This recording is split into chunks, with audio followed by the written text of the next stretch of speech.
Yo, what is up, guys? It's Phantom here today. I'm here with a very special guest. Go ahead and introduce yourself. What's up, everybody? It's Boricua Macho here. Your Boricua Macho, Twitch.tv/Boricua Macho here. What's going on, everybody? Phantom, thank you for inviting me on, man. Much appreciated. Nah, thank you for coming on. It's a pleasure.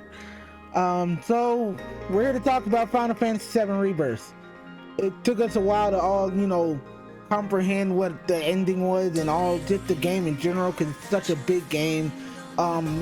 We turned it live on Twitch. I had a couple of subscribers come in, and then my boy Ricky Macho, he also he streamed it on his channel, and he streamed a massive amount of it. Because I know you did a lot of the side quest, didn't you? I did just about everything I could within the very first playthrough of Final Fantasy VII Rebirth. It totaled around 116 hours, and I streamed just about all of it. The only thing I didn't stream was some side stuff and doing some of the Queen's Blood mini games and a couple other like small things like the combat simulator. But mostly everything you see on my YouTube channel and the full playthrough, it's the entire story, everything, 116 hours. I would do it all over again if I could. Yeah, it was an experience. Of course, I couldn't fully stream everything because, family issues and stuff like that. But the majority of it I streamed on Twitch. It's all still there if you guys want to go check it out before Twitch decides to nuke my thing. But, no, this was I don't know, I guess we'll just start. Because it's like there's no reason for it to, Do you want to start with just like general thoughts about the game? Or? Yeah, that's perfect. I'm sorry. It's been a while since I did a podcast or any type of discussion video. So, yeah, I'm a bit all over the place. But nah, I'll start with you. What was your general discussion, like your general thoughts and how you felt about the game? Man, I'll do my best to not ramble on this one because there's just so much to say. But I mean, if I were to just do a full-on TLDR version of my thoughts on Final Fantasy VII Rebirth, it would be that it's somehow another game on Mount Rushmore perfect games that I've played that made me feel things I've never felt before or haven't felt in a long time. And we talked about this before too, how Kingdom Hearts 2 really is kind of like our pivotal moment in video games as a hobby for us. They taught us game taught us that there's more to video games than just the ones and zeros on the screen. There's heart, there's character, there's the music, and all that blends together to make that experience so special. And Final Fantasy VII Rebirth is another one of those. It's really hard to put into words because it's one of those things where as soon as I saw the end credits, I got the overwhelming sensation that I wasn't going to be the same person that I was playing it before. I know that sounds really hyperbolic, but in an age where like we just get funneled with so many different kinds of video games and not everything hits the same, and especially as you get older and you have less games to play, not everything hits the same. Yeah, and so it's really nice time and stuff. Yeah. So it's really nice to just get a game where you're so invested to it fully, 100% every time you boop up your or beep up your PS5, however you want to say it. Yeah.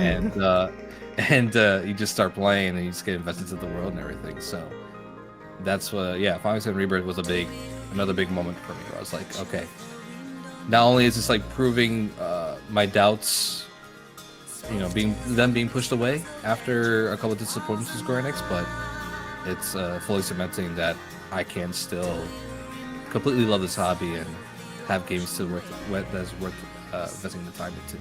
Yeah. When it comes to me, like my thoughts on the game, it's a game that I would look like. I think you also did the same thing where we just kind of avoided everything for that game. And 100%. After the Video Game Awards, there was like everything else was like off the table for me. Yeah. So it was complete surprise and just going to completely blind. Because I didn't react to like even that state of play. I was like, nah, I'm good.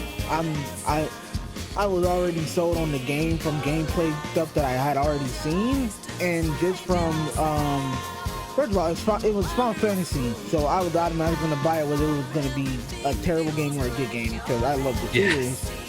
And I knew the game was going to be great just from, first of all, the presentation at the Game Awards was already like they had the song, No Promises to Keep. But pretty much, I'm not gonna lie, when we got to that portion of the game, I'll admit I did have a few tears go down my face. And it's coming it's from it's someone interesting. Yeah, It's interesting because it's interesting because I wasn't the biggest fan of the song when I heard it, and when I heard it first at the Video Game Awards. But I mean, with everything in context and then listening to it a couple times after beating the game, it's such a Final Fantasy song. Yeah, and it's its own journey and what it means and everything. But yeah, continue. Sorry. Because my personal favorite song they did was like for Remake was Hollow, and I was like, Hollow makes sense because it feels like it was Cloud's perspective of just how he felt about Aerith or how he felt about Tifa, who however y'all want to ship it. It felt more towards Aerith though. I think Hollow was more well, you're right. I think it was definitely more about Cloud than anything, and from Cloud's perspective, but I think it's more of just speaking to Cloud as a character. That he's hollow, and again, it's more alluding to the fact of what Sephiroth calls him later on. That's a puppet, which for original Final Fantasy VII fans, if you play the original, you know where this all leads to. You know what kind of themes are set in. You know what Cloud is really all about. So it makes sense from that kind of perspective. Yeah, and it's like with Hollow, it's like you always felt like it was Cloud either singing to whoever, even like if you really want to be, it's just generally Avalanche in general. But you'll notice his personality is very different in this game than it was in Remake. Because he's more willing to open up, like he opens up to Barrett a lot too, which is something we didn't see a lot of in Remake. Because it was mainly them just insulting each other. But here, like they know, like, yeah, we'll joke with each other, but we have each other's back at the end of the day. Even with Yuffie, if you notice some of his interactions, he's a lot kinder to her. Like he's more like it's more of a little sister big brother relationship with those two. And yeah. Have you seen their date with each other? I haven't. I need to see. Cause I was going to go look at everyone's date because I got Tifa, so I was happy. Yeah, I did too. I got Tifa my first chance too, and I was. I want. She was like my second choice anyway, but I want Aerith as the first one since she's more my favorite. Yeah. But having Tifa as a second though, that was like a crowd pleaser. I was pumping like air fist as it was happening. I was like, they actually did it. Like people can see my reaction on my playthrough, but it's just really cool how that date ended up and what happened. Yeah. It was a beautiful thing. It was incredible. Yeah, it was like finally. It was like years of like waiting for this kind of moment, and they finally did it. Yeah, I was like, it better have happened with either. It was either her or Aerith. I was fine with either. Even with the date, because I was like, I did make him talk to Aerith a little bit more, so that I probably got Aerith. I was like, I'm not mad. I'm just like, I would have preferred Tifa, but I like Aerith a lot because she has a lot of personality, and I'm like, yeah, I think we talked about this in your stream where it's like, Aerith is just one of those girls that like will pop up in your life and have a lot of personality, and you just fall in love with her instantly. And I was like, yeah, that's that character. Yeah, I mean, there's so many. I know the shipping community between Aerith and Tifa gets really crazy, for lack of a better term, or just kind of grossly go over that. But honestly, I really do believe that whoever you decide as a player want which girl for Cloud, it makes it all the better. It makes that story very personal for you. So it's really interesting to see that them play into both those hands, and both sides would be like, oh, I have evidence of this person said this, and Nojima said, like, it honestly at the end of the day it really doesn't matter because the game is written so well and the characters are just so personal, and everything again it's just down to the written form and written word. It's all done so well that you can believe whatever headcanon you want and it'll work. Yeah. And it's like that's incredibly hard to do. Yeah, it's really hard to get like well-written stuff like that off. And I think another thing you brought up, like, and honestly, it's your personal choice, probably because like you can relate through life experiences. So maybe you have a childhood friend that you always liked, or maybe a girl that you randomly met and you like. And it's generally like, yeah, I can connect with that. And it's like Cloud is such an awkward character. So it really still does feel like, yeah, you're living through him depending on how your awkward level is. Because I was like, yeah, he had no social skills at all. Yeah, I mean that's what makes him great, like a great like blank slate, because then you can just choose what you want and not feel some sort of way about it. Like you're not really going to be like, oh, what would Cloud choose? You know, it's more what would I would choose, which is again very hard to do when you have a character like Cloud that is so like he stands out so much. You know, even if he is sort of like a blank slate, there's still like that cold, cool demeanor, kind of heartless like feel to him. It's all there and you can sense it, but at the same time, it's like, nah, I'm gonna choose what I want to choose. You know, which is why like Aerith is like more like of my type of girl like that. Like back then, I was like, oh yeah, like I would like a girlfriend like this or whatever. You know what I mean? Like we all kind of put our shoes and or we put our shoes in that foot there. Where the case may be. I'm messing with all my kind of terminology here. But you know what I mean? It was like a lot of people choose Tifa because the fact that she's really pretty and she's super kind and she was Cloud's childhood best friend. But then you have Aerith, who's just as pretty, and she is the love at first sight kind of girl that just completely takes your breath away. We can't take away she is kind. She just chooses who she's kind to, but she'll choose not to like you. Case in point with the Turks. Yeah, exactly. I'm glad you brought that up because I love that one, we do know that Tifa's like one of the nicest people in the whole damn world when it comes to Final Fantasy VII. But she does have that dark edge to her, you know, and you saw it a little bit in Rebirth. I really appreciated where she's like, oh, these assholes. I was just like, yeah, Tifa, okay, yeah. So yeah, let's lead that into the let's talk about the chapters. So the first one, a lot of people already played the first one from the demo. I didn't get to play the demo. I said I was gonna wait. So yeah, Follow the Hero. I want your thoughts on it. Like, do you think, and you're probably someone who played the original more than me, because I think I've only played like 3 times.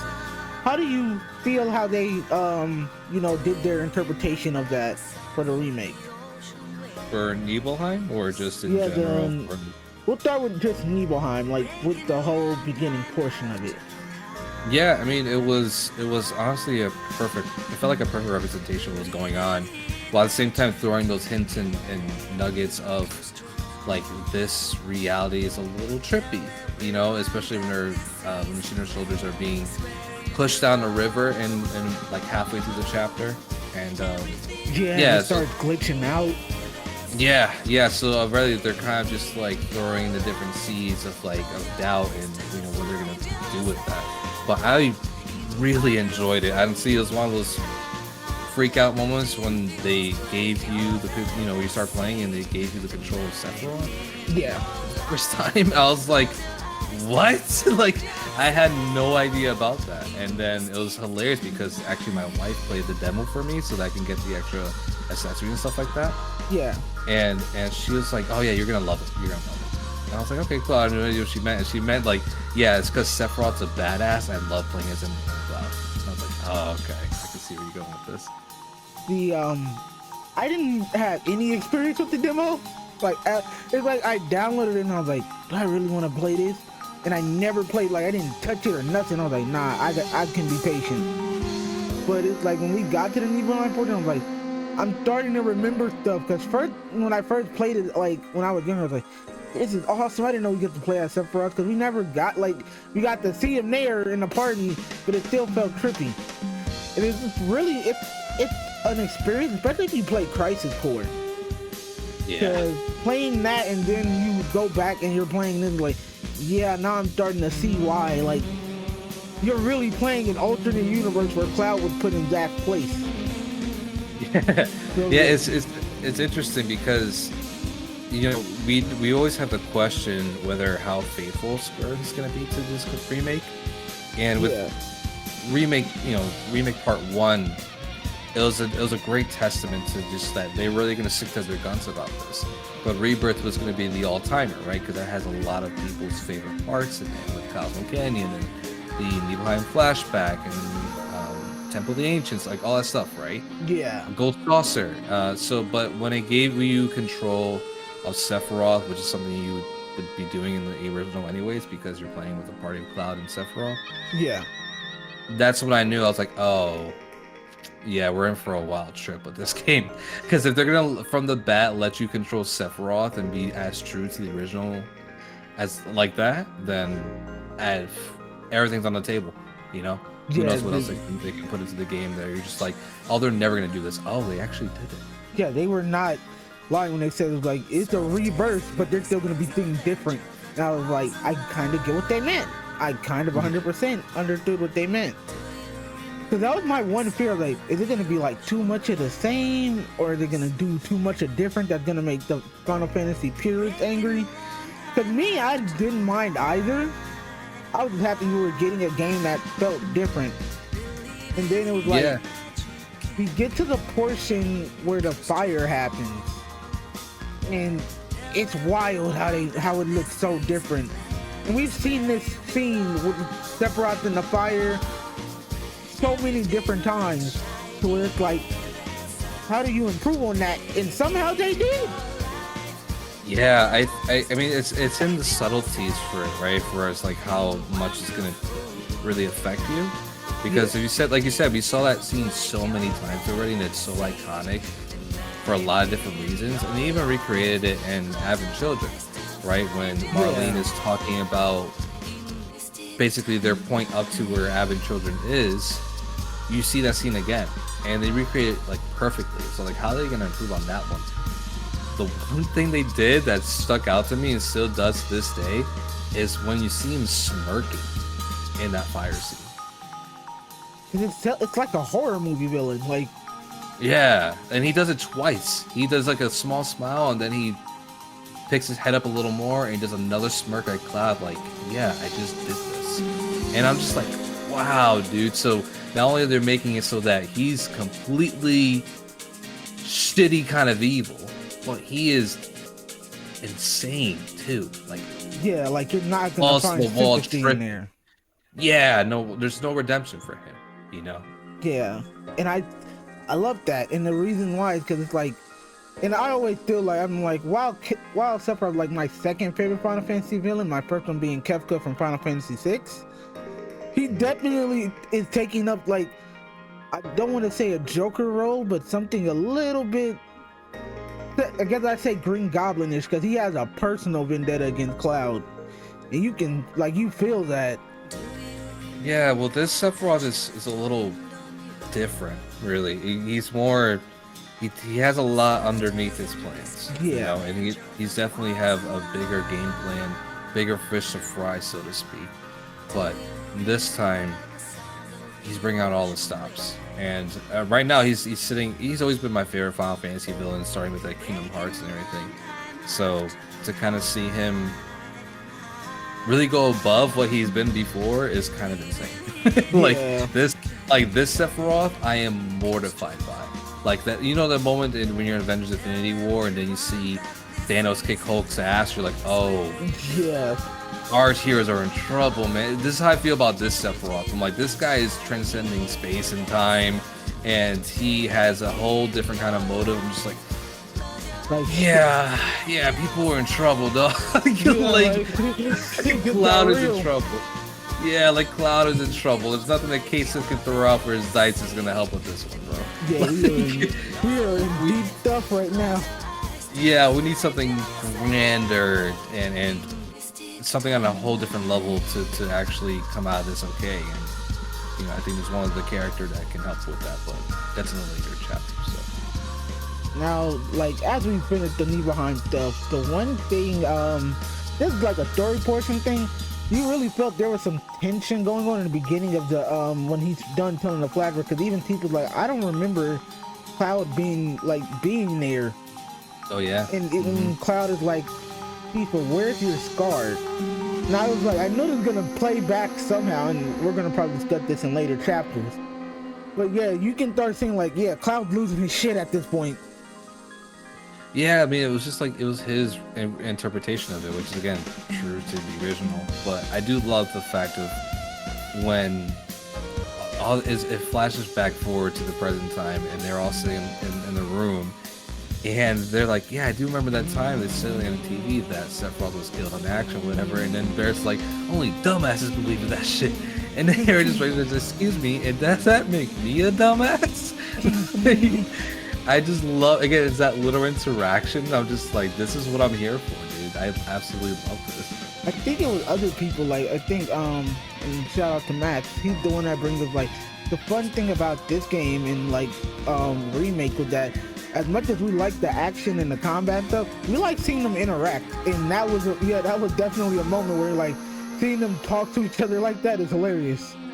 Yeah, that's what I was looking forward to the most, really, is because when you see these characters, they're always involved in some grave or dire situation, with whether it be having children or whatever. And all we had back in the day was our imagination of like how they would talk to each other. But now that we actually see it in real life, it's really satisfying just to like see them crack jokes and have normal conversations and talk to each other, and not just about like protecting the planet or how they defeat Sephiroth, but just what they like to do. You know, I think it's really cool.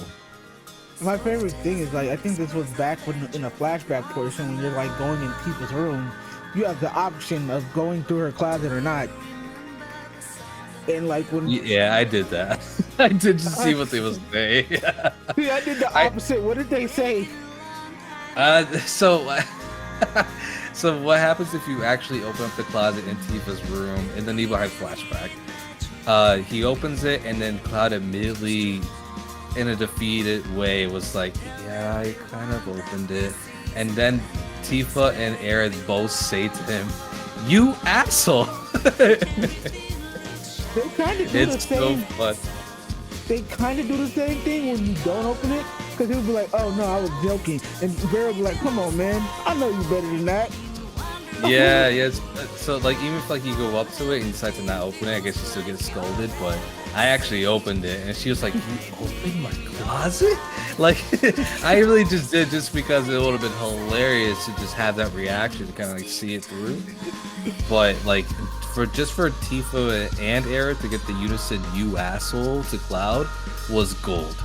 Like, I was just on the floor. I couldn't believe it. One of my favorite things, and this is kind of off topic, that piano changed my trajectory of that whole entire game, because I sat there for 15 minutes trying to play Runaways by Kanye West the whole time. Yeah, no, that piano minigame is actually really difficult, honestly. You have to really set the speed to what you're comfortable with, because it'll set really slow on mine, and I was just like, I can't do this. Like, I need to like go Guitar Hero on this in order to like actually win. Yeah, so, I sucked at the mini games, but I feel like we'll talk about that a little bit. We'll talk about the mini games like closer towards the end. But yeah, well, I guess we can go to the new portion where we got Attack That Calm. How do you feel like they handled that one? Because that felt kind of new. We got Attack That Calm. I mean, Calm itself was just, it felt like a dream just to walk through. It's so gorgeous and way more detailed than what the original was. Yeah, that's for sure. I remember. But it felt like a relic of the past. Like, it honestly felt like going to Disney World and going to the Epcot, one of the Epcot worlds in that park. Because it felt like a theme park a little bit. Just like everything was so detailed and I don't know, there's just so much character. It's like the theme park, and I know we have it here in California. Not Very Farm is very old timey. Like, it's very inspired by the Charlie Brown and Peanuts, and that's just off topic. But like, if you look around it, that's how Calm looks. They even have a windmill there too, so that's why I was kind of like, oh man, it feels like I'm back there. And the one thing I like is that when you interact with like the different party members afterwards, and that's when you start to see your choices matter, and it builds up a relationship. It's kind of like social links in Persona. Yeah, which I really dug too. But yeah, I mean, per your first point, it's like getting Attack.com. I thought that was just a really smart way for us to keep the story moving and have a little bit of urgency in there, which I really appreciated, because in this kind of game where they weren't kidding when they're like, oh yeah, it's gonna be like 40 or 50 hours. Like, oh yeah, no kidding, dude. I spent 120 hours in this thing. Okay, 88. Yeah, so I'm excited. Well, see, even in hard mode, I'm gonna do a lot of side quests and stuff like that, because that's how you get 100% completion. But I'm interested to do another playthrough where I just play through the story and see how the pacing is, because they give you a lot of sense of urgency and to get to the next objective. and that's why I thought it was really smart the way they kind of rushed you at that calm, just so you can get to the open world, and once you get into there, you're like, oh, okay, this is what the game's all about. Yeah, you know, and then you start doing whatever you want. Yeah, because I remember playing through. No, I think the part where they ended up before they got attacked. I remember one of my favorite scenes was that, like, they was like, where have you and Eric been? And he's like, she's the one on a date. I remember I was like, you out here causing workplace conflict. Yeah, no, they tried to do it. Yeah, I know when we get into the character, I'm like, Eric bumped up because she was already one of my favorites in Remake, but she definitely bumped herself up. Yeah, man, that's why she was always a favorite of mine. Just her spunky attitude, her charisma, her ability to wear a heart on her sleeve is something that's really admirable. And Brianna White, yeah, I want to say that's her name, the VA for Aerith, Brianna White. She really nailed down like why people love Aerith and why I loved Aerith, is because she's able to be the light in the darkness, so to speak. Yeah. Dire, and that's why I think I really gravitated towards her when I was younger, playing the game for the first time. She has a sort of Kyrie vibe to her. Yeah, in a sense. Yeah.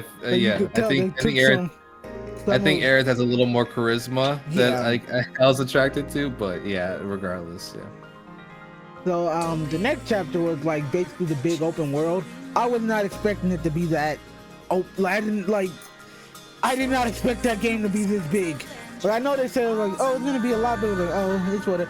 Nah, the point that Cloud was running and he was fast, that was already like, I was like, I know this is such a small little detail and it's stupid, but he's running at a speed I've never seen before.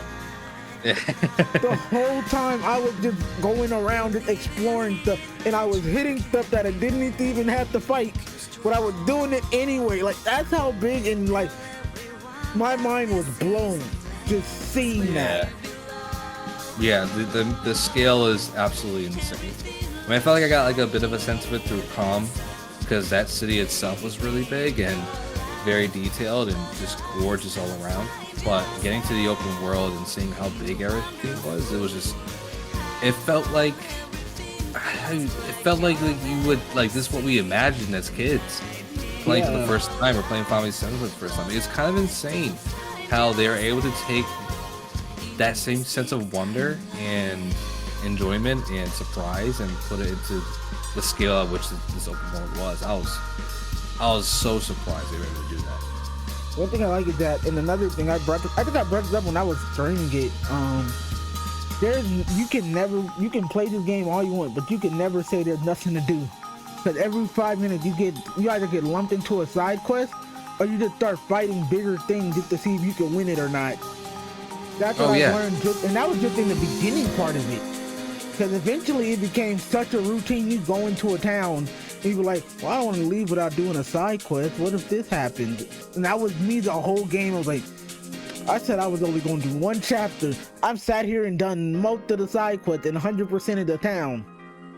Yeah, I mean, what they did that was really smart about it was that they didn't give you the remake side quests, which were pretty filler. Yeah. I mean, I like them, but again, let's call it for what it is. They felt like filler, just to kind of pad out a little bit of you being in the town for what the case may be. Still fun and good, and I liked them, but when it came to Rebirth, they just upgraded everything because they actually made the side quests way more interesting. And what they did that was really smart, that added to that sort of persona links that you were talking about, was that they tied characters to them. So it was not just about Cloud getting objective A, B, and C done, it was Cloud and Aerith doing A, B, C, D. Or maybe it's Cloud and Barret. So they added like a lot more buddy dynamics to it, which was very smart. Yeah, because I remember, what was the side quest? It was the side quest where you had to get someone's card back in Queen's Blood, and it was related to Tifa, and I was like, okay. And I was going to quit, because I'm going to be very controversial here for the Final Fantasy VII fan base. I did not like Queen's Blood. Man, it was because you had a count. I'm about to tell you, I'm not the pull a Family Guy. It insists upon itself. You're the first person I know to even say that. Actually, it's kind of surprising. It's not a bad mini game. It's just for me, as someone like, I was like, bro, they're making me play Yu-Gi-Oh again in a Square Enix game. That was my whole thing. I was like, you know what? It's not a bad game. I just fucking suck. That's what I came to the conclusion of. But Bro, also it is because you can't count, man. First of all, I have a college education. Second of all, that means shit. That means nothing because I still don't understand the concept of the game. Oh my gosh, man. It is not a bad thing. I just suck. I'm not gonna sit here and call the game bad. I just suck at it. So I was gotta learn, man. You gotta learn. You got some great side quests that are tied to that. Like the end result is really cool. Yeah, because I'm not about to say Queen's Blood is a bad mini game. It's just I suck at it, and I'll admit that. But, yeah, no. I say keep venturing into it because it's one of those things where it's more than just a card game. Like yeah, it has a really good lore. Yeah, it does. It really does. It's one of those things where it's like it's hilarious when you hear Yu-Gi-Oh be referred to like I think they refer to in the show, right? It's like it's just a children's card game. Yeah. Like Queen's Blood is not just a card game. Like, and I thought that was really cool how they not only just like, oh yeah, we're gonna go with that concept. They leaned so much into it. It's really great. It reminds me of, and I don't think, well, I guess because a lot of people didn't play the World Ends With You. The World Ends With You, when you beat the game, they basically make a parody of the children's card game stuff. So Square Enix was already going to do this in the first place, where instead of collecting Beyblades, people were throwing pins at each other. And I was like, are they pulling that on? Are they pulling this on Final Fantasy? Are we going to see a random kid in like colorful clothes come up to him and go, I challenge you to a Queen's Blade game? Oh man, it goes to that length, bro. It really does. It's like when they joked around with Yu-Gi-Oh about having the Shadow Realm and all the life-threatening positions that they put Yugi and Yami in and Seto Kaiba. Yeah, they do that with Cloud and whoever he faces against with Queen's Blood is great. It's amazing. But nah, as you were getting back on topic, as you were saying about the links being like the mission being connected to certain people, yeah, there was a lot of times where I was like, this is for Tifa, this is for Eris, this is for Barrett, and there was a really, but this is in Junon, so no, we'll kind of skip to we'll skip to the Junon thing because I feel like the cave. No, we'll talk about the cave. We'll talk about the cave. But the mine caves or the mine. Yeah, because the mine did have a lot of stuff going on for it. I did like the fact that it was, again, they have Barrett and Red 13 be like this duo that I really enjoy. Yeah, because you wouldn't have expected that. Yeah. Again, it's one of those things in Rebirth that I really love the dynamics of the characters and put characters together. You wouldn't think they would be like in a dungeon or something like that. Yeah, it's good for a variety's sake. I really liked it, but this was really cool as like a showcase for that because like each dungeon had their very own specific character. In Rebirth, and this was obviously Barrett's dungeon. So I dug it though. I did see some controversy before of how like they couldn't find where to go in a certain part because it wasn't highlighted yellow. So, but I was that person. That was you. I didn't complain about it. I didn't complain about it on Twitter or anything. I was like, it would have been nice to know certain things were at certain places, but it's like I'm about to find out. It's like I'm not gonna lie, I'd either look up a guide or I'd like feel around the area. So it's like it's literally just there's probably footage of me just running around in circles, and then I'd be like, oh, there it is. How the hell was I supposed to know that? Yeah, see, well, I don't think it took me super long to figure it out because I just literally just went up to the tree and if like I just saw like little legends like, oh, okay, here I'm supposed to go here. But it's one of those things where it's like, damned if you do, damned if you don't, right? Because a lot of people love to make fun of, oh, I'm tired of these yellow bricks in video games telling me where to go. It makes it so obvious. I'm not immersed anymore. But then when it does happen, people are complaining, not you, but people are complaining online, being like, why didn't they put this here? It's not obvious. How did I know it's supposed to go over here? I'm just like, again, damn if you do, damn if you don't, man. Just like, yeah. Just explore and actually invest time into the game, not try to rush through it. and you'll see what you need to find more often than not. I'm like, yeah, pick a problem. Y'all either want realistic or y'all want the game to be actually playable. Because I don't know what I did and how I found out like certain stuff you have to be on it. Just make the character move up to where, like, because first of all, there's always an indication where you're supposed to be, right?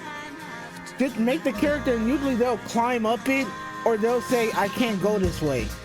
And I'm like, see, that's how a lot of times I found out where I'm supposed to go is when the character, and they verbally say it. You need to find a way around this way. And then when you get close to somebody, they're like, here it is. Because they're confused too. See, even that has its problems though too, because then we have Horizon Forbidden West where Aloy is saying everything that she's thinking just to help the player get to the next objective. When in some cases you just need her to be quiet because you want to explore or figure things out. That's true. I'll give you that. And that's where I respect Final Fantasy VII Rebirth to make that decision, because yes, of course they want the developers and they want the players to finish the game. They don't want to drop it, right? They look at all the percentages on trophies and see how which ones are getting completed and how many people are actually beating the game and stuff like that. That's why they do that kind of stuff. But I respect Rebirth in the fact that they just let you sit there and explore. They let you actually walk around and invest into the environment and look around and stuff like that. Because otherwise, people have been like, "Oh, these characters talk way too damn much." Yeah, we didn't want another. This looks like a good place to find some ingredients. Yeah, exactly. You didn't want another Noctis or Prompt to be like, "Yeah, this looks a great place for ingredients," or have Yuffie and Barrett talk all the time while you're traveling. That'll probably annoy people. So if you notice, like when they're traveling around, they barely talk to them. Yeah, they're just kind of like enjoying the atmosphere. Or have another. There's a lucky emblem somewhere. Exactly. It's more for like the player to like just you direct yourself, not the characters directing you, so to speak. Yeah. The one thing I liked about the mine was probably the Turk fight with Elena and Rude. That was the best part for me. I loved it. Loved it. The reason I like it because I was like, yeah, Rude, this ain't Remake. I ain't slow no more. Yeah, dude, it was such a great time with that one because, again, putting the character dynamics with each other. That was Era, Tifa, and Cloud versus Elena and Rude. And when they like did their Kamehameha moment where they just charge up next to each other, I'm like, what's going on here? What are they about to do? And then it goes into like a mini cutscene where Elena just has her moment. She's like, the name's Elena, bitch. And then she puts everybody in my party at low health. I was like, oh my god. And the thing is though, I can't even be mad because Elena was kind of the easiest one to beat. So I was like, all you have to do is jump her. That's not like figuring because I didn't die in the fight, but I was like, wait a minute. But I'm worried about Rude. Rude's over here just charging up. I'm like, Dragon Ball Z villain level status. I'm about to do what Attack on Titan does. I'm about to get you while you charging. Yeah, Elena was. If you pressure her, she just crumbles. Yeah, and the thing is, Rude will try to save her. And this comes in another fight, which we'll probably discuss. I'm just gonna give you a brief thing on what I did. I dodged out the way and made him punch her because I was like, wait a minute. that can happen. No, they don't punch. It's just like, it doesn't look like a hit. But I was like, wait a minute. He's dumb enough to come around while Eric still has like, how she had the lightning attack that like strikes who's ever close to her. Made her do that. That did some damage. Oh, so you Sorcerer Storm around Rude then? Okay. Yeah, because he how I position my party members is they're like too far or they're too far away from each other. I force them to find a way to get close. Which is one thing that's my one only gripe with this game. I wish that you could do it like Kingdom Hearts do, where you could like perfectly position them to let them heal themselves or heal whoever's around. I wish that system was there, but I understand why they didn't do it because they were still trying to get people who are still, butthurt about it not being turn-based, still let them know what it's like. Like, yeah, you can still play turn-based, it's just not gonna have as much fun. And And I'm sorry, everyone, I live next to a highway. Like I say, I know y'all can hear that motorcycle. It was Cloud. He was coming back to the Golden Saucer. But yeah, those fights for Rude and Elena is amazing. I loved them. I can't wait till we get to that part. Yeah, no, it was a really good. It was a really good dungeon overall. I enjoyed it. A great end to it all too with the, what's his name? I think it's a Materia Golem. Oh yeah, with Barrett and Red 13. Yeah, that's when I really started to get like my. That's when I really started to like sink my teeth into the combat. Yeah. Because that one like had really rocked me, pun intended. And I had to actually learn the little pips you get with the synergy attacks and synergy abilities, like all that kind of stuff. I had to really flex my muscle on and see how this all worked. It really gave me more respect. And I already liked Red 13, but being able to play as him, like actually being forced to play as him to learn him, I was like, I love this character from the amount of damage he does and the amount of like pressure he puts on whoever he's fighting. Yeah, and this one I was still trying to learn him too, because when you're in the open world for the grasslands, you don't really get like a whole lot of time to fight. Really, like you have things you're fighting, you have Megara and stuff like that, but you don't really get like a big chance to really learn the combat because you're killing everything so quickly. Yeah.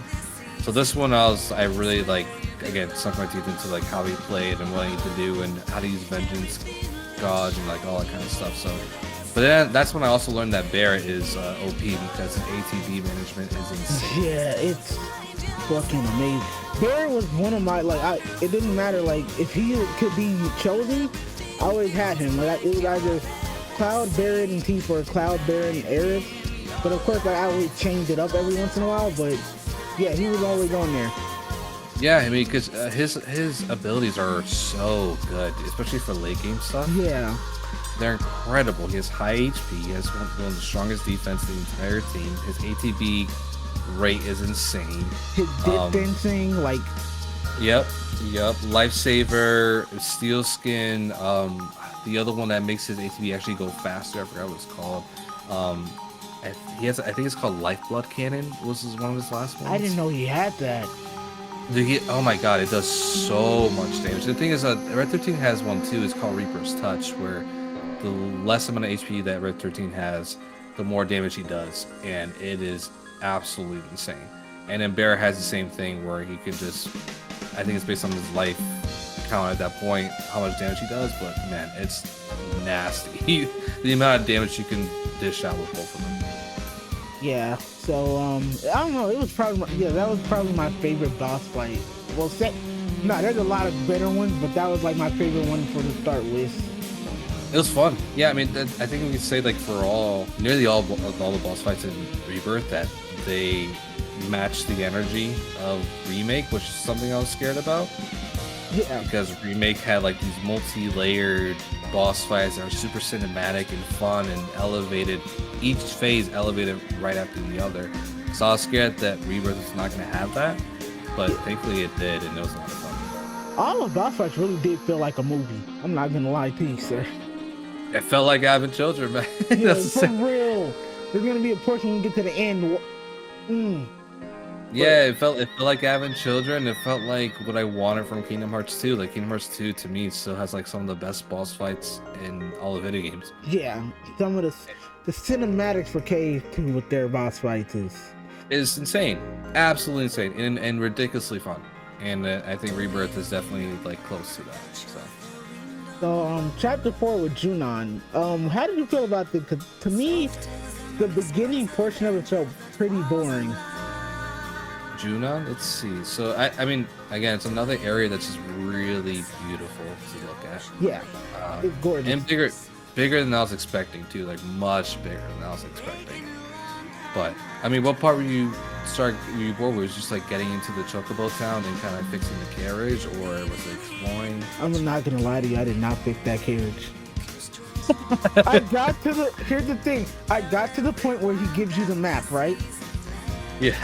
I looked at this, and even people in stream were telling me, like, it's like a 5-year-old drew it. I was like, I knew I wasn't the only, and excuse my language, I knew I wasn't the only son of a gun. Oh, that map, map he gives. I looked at this and said, yo, my 6-year-old cousin can draw better than this.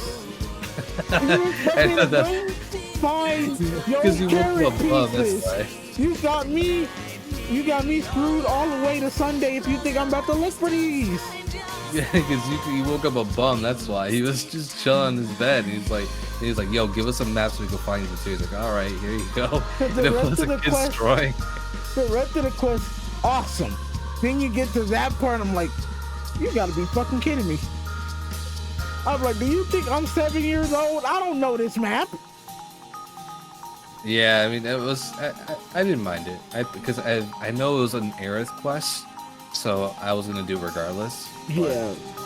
But yeah, it was fine. It was fine. Did you find the pieces? Yeah, it was not hard. They're on the same area on the same little island. It's on a drawing, Phantom. Look what the drawing looks like.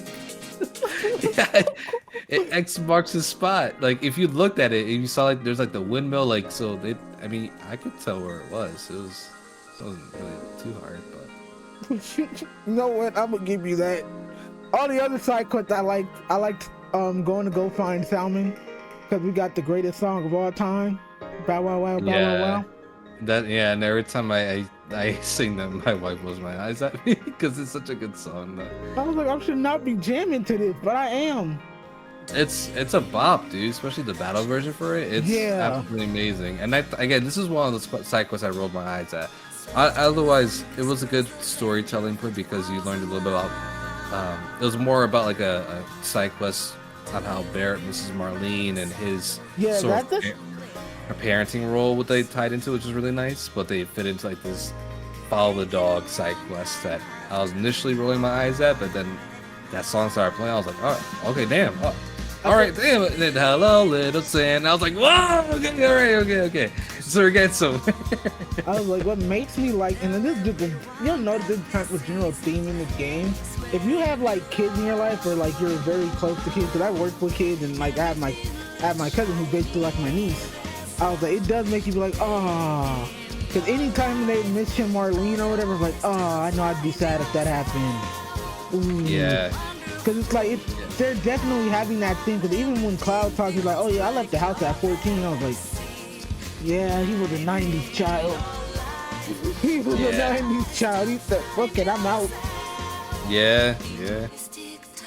No, it was great. I'm glad Marlene gets a little bit more of a spotlight because there are some moments in the original where like did Barrett just totally forget about Marlene until like big conversations came up. But so it was nice to have a side quest where he does like, yeah, like this guy's absolutely head over heels for his daughter. Like he loves her to pieces, and you can see that even in Remake and then now where he's like the most time away from her that he can be. But he has to do what he has to do. Yeah, and I can tell like most of Avalanche is kind of filling that role for him. Cause he's like, yeah, Cloud's a brat, but it's kind of like he's like, okay, this is like the older brother if she had one, or like just having that. Cause you notice he's more of like an uncle to all of them than most. Cause I was like, everyone's like compared them to brothers, like, nah, that's the uncle relationship. Where you can get away with talking crap to them, but at the same time, they're not gonna baby you back. Because even when they were going to get the dog, Cloud did say some slick comments. He was like, he did. One of my favorite lines he said, like, dude, Marlene barely had a diaper. Calm down. Yeah, I know. You had to bring him back to like reality, which is really funny. But what made it boring was just, I guess because I did more of the side quest than I did the actual quest until it was time to go. I was like, I feel like some of these side quests could have been better. Like, I liked the frog one, but at the same time, like, was this necessary? Yeah, I mean, it's the funny thing about Final Fantasy VII is that a lot of its side quests are very silly and sometimes non-existent. Unless you look for them. But what I really appreciate about stuff like that is that they contextualize the world a lot better. It's not just this big drama epic, a lot of it is the silly stuff, and that's what a lot of people remember too for Final Fantasy VII being really epic and amazing in scale, but then having these absolutely ridiculous mini games or moments of comic relief. Yeah, and I think that's why I really think that if you play Yakuza, you're gonna love Final Fantasy VII. Oh yeah, because it's the exact same thing. It's the exact same thing. You're having this incredible story about this ex-Yakuza guy that's trying to save the city, whatever the case may be. But then your side quest is you find out a secret society of guys that like to be treated like children, and they're in diapers. I remember and that. they actually have like like phoned in moms to take care of them. Like what? Why is this in the game? But you know that's what makes it that's what makes like that game so memorable. And Final Fantasy 7 has those moments where you're gonna be battling on rooftops and infiltrating a secret or infiltrating like a march for the biggest company in the world. But at the same time, you're also going to play Queen's Blood, and you're gonna play Fort Condor, and these really weird I love minigames. Fort Condor. Yeah, That's the one I fucking love, dude.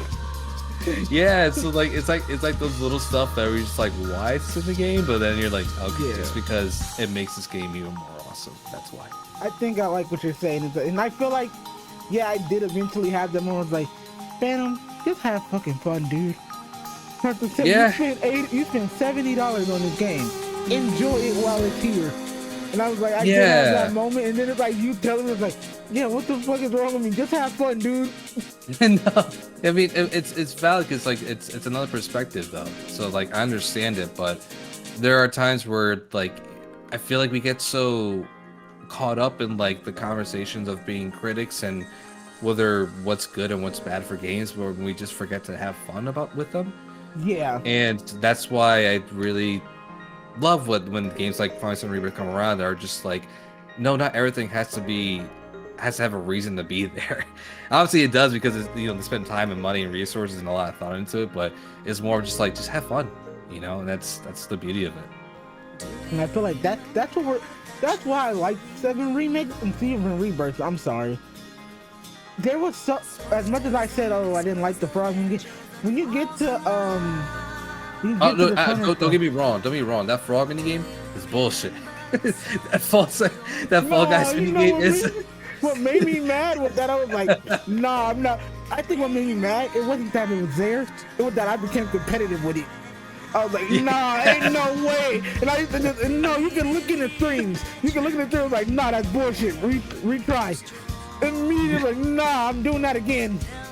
I kid you not, man. There's a couple of times in Rebirth where I was just going so long on the minigame. I was like, I gotta cut this out of the video. And you see it like in different cuts I do. Like I'll put like my first initial attempt of a minigame or a combat simulator, and I'll just cut to the part where I actually need it because I was at it for hours. That frog minigame, I was at it for hours, just to get that 120 time. And I was like, I'm not doing this bullshit ever again.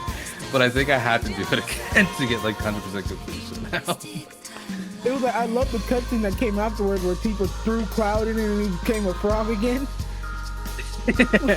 Bro, like, I know friends who would do that to me if they had the opportunity.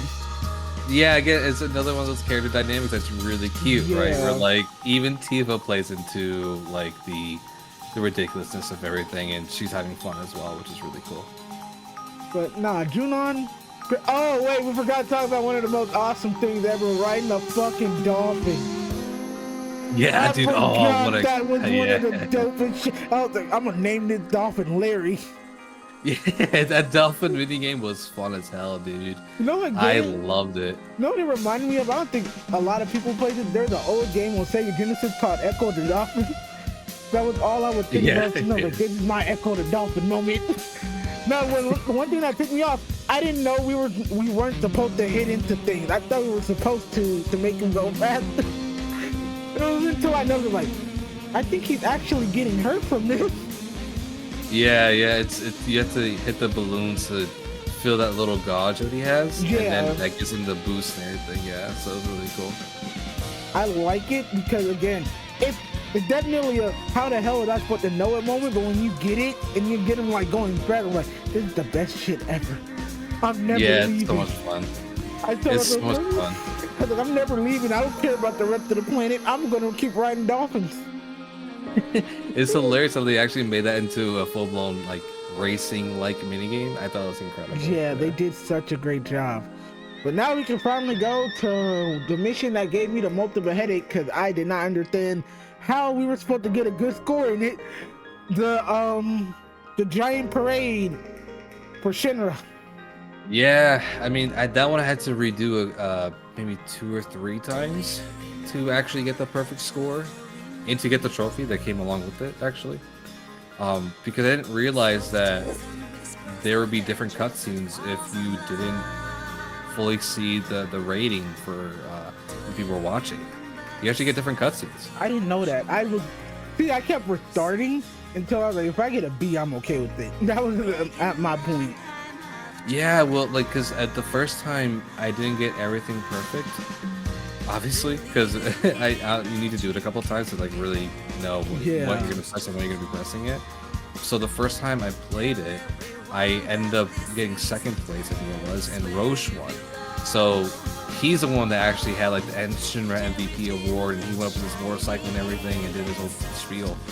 But then when I redid it, I ended up getting it perfect and ended up getting the trophy for it too, which is again a whole different cutscene. That was really cool to see like the 7th infantry actually. Road won for me too. The road people. What was the cutscene by curiosity? I didn't get to see it. Yeah, so it was just more or less like Cloud and I think Tifa and Aerith going up and collecting the reward. Yeah, I'm trying to look at it right now to see specifically because I think what I don't know if you had like a full-on different conversation with Lucas before that or during that actually. Because I know I had where it was like they won the award, but they said come on down, Cloud, Tifa, and Aerith. And then they have the conversation about what happens in the story. Yeah, well, it's just like Cloud shakes hand with like the 7th Infantry like captain or whatever she is, and then she goes up to the podium and collects the reward or something. Oh, like okay. That. So yeah, whoever that lady captain is, I forgot her name, but my wifey. Cool. She was cool too. I like how they brought her back later in the game too. Okay, I like her. That's my wife. Yeah, she was really cool. So, but yeah, she goes and collects like the reward, and I think that's just about it. And then they eventually bring Cloud and Aerith and Tifa up. So I want one question to you about this thing because I don't want to spend too much because this portion was kind of short. Did you collect all the soldiers? I did. I wasn't able to. They said I was missing one. Yeah, it was tough. I had to like really look around, and then I couldn't find the last one. I think so. I actually looked it up just to make sure that I got everybody. I forgot which one was missing, but I was pretty thorough with just looking around as much as I can because if you don't look around, you miss a lot of stuff. Yeah, I know that. Yeah, like you missed Red 13 getting bugged by kids and stuff like that. I saw that. I was laughing. Or you see Barrett in his sailor outfit for the first time. I saw that too. There's also another one where I think like this soldier was, I think he had like a picture of his dog or his cat. No, he was around cats, something like that. And he was like such a full-blown cat person. He was like doing like little kissy faces at them and everything, like absolutely loving these cats. And there's another one that was hiding behind the pool table. Did you see this one? He was hiding at a pool table? I didn't see that one. Yeah, so like it's in one of like the floors. I think it's like on the 2nd floor. And if you go behind the pool table, he's like sitting with his legs up to his chest and his arms wrapped around his legs, and he's like, I get a kick out of like not doing work. And I'm like, this dude's just getting off of the fact that he's being lazy, not working. Yeah, I'm waiting a 9 to 5. Yeah, like he was just full blown, just absolutely getting off of the fact that like he was not working, but he was on shift. It was so funny. Like, it's one of my favorite scenes in that whole little moment was when you go in and you see Rude and all of them having a bald people festival. That was so funny, dude. Oh my, the fact that they go up to their heads and just like do a quick rub, it's like that quick shine. I was like, this is the most charming military group ever. He's like, you can't enter in here if you're not shaven. I'm like, what? You gotta be shaved like a newborn baby here. It was so, man. They went above and beyond for that kind of stuff. Again, it's that little stuff is like, why is this in the game? It's because it's Final Fantasy. Yeah. It's Final Fantasy nonsense. What's wrong with it? Yeah, man, it's great. I know it had like its place for everything. It's one of those things like I wish 16 had a little bit more of. Yeah. But not to get in like any 7 Rebirth versus 16 stuff, but like it's like for me, I love Final Fantasy when it's at its most epic and at its most silly. Yeah. But that's what the games are supposed to be. Yeah, I mean, more or less, it Yeah. It depends on what you want, but like for me, I love that. And to me, because that's really like the slice of that's life. You know, you have your really serious moments in life, and where you have to be an adult, unfortunately. But then you also have your moments where you can be a kid at heart. You're going to Six Flags, stuff like that. You know, that's why I think Final Fantasy 7 particularly really speaks to me more than any other game in the series. But then we got to the boat portion, which is when they pretty much escaped to Shinra, and this is the portion I can already tell you know I have the most complaints about because of a certain card game. So you're talking about the cruise back over to this was way more than what it was in the This was like 10 times more than what it was in the original. It was kind of insane. So I was like, so first I'm gonna start with the fun stuff because it was still good fun. I'm not good. That's when I decided I wasn't good at Queensblade, was when I lost to Baron of all people. I was like, nah. It's like losing the spades in the black. I'm about to put it to all the people that probably don't know. In the black community, we play a game called spades or dominoes. If you lose to your uncle, you getting made fun of that whole barbecue. You're like, how does the boy not know how to play dominoes yet? That's how I felt losing to Barrett. I was like, it really do feel like losing to your uncle. And then I was like, you know what? Eric's probably not that good at this game. Nope. I'm like, son of a bitch. No, she's good too. Yeah, she's good too. I was like, people, come on, you gonna give me? I was like, nope. And here's the thing: all of this is recorded. All of this is still on Twitch. Of me just losing back to back to back. So you definitely did not win that tournament, huh? Nah. My version of Cloud went home sad. See that one. I had my deck just completely built out. So for me, it wasn't that much of a problem. Yeah. But it was who did give you some issue? I think it was Chadley at first. Actually, I had to restart a couple of times because of freaking Chadley of all people. Man, God, I hate Chadley. At first, I was like, oh, Hector, you know, he just overreacted a few minutes of the game. I'm like, you talking through my controller, and that makes it worse. Then you got your Rule 36 girlfriend talking to me about killing stuff I'm already killing. Yeah, I know. I actually turned on my controller speaker for the first time today when I was playing the game. Yeah. And I didn't realize that she talks through it until I got to I was fighting Quetzalcoatl for a second time. Yeah. And it was like, Quetzalcoatl is known for this and that, and it has a weakness. I'm just like, oh my gosh, shut up. You can hear me cursing out the controller while I'm streaming. There have been times like, will you please just shut up? Like, what are you getting at here? I don't need a National Geographic of a monster from a video game. I ain't never seen this thing again. I'm so glad I actually turned that off for good. Yeah, like before I started playing, because that would have been so annoying.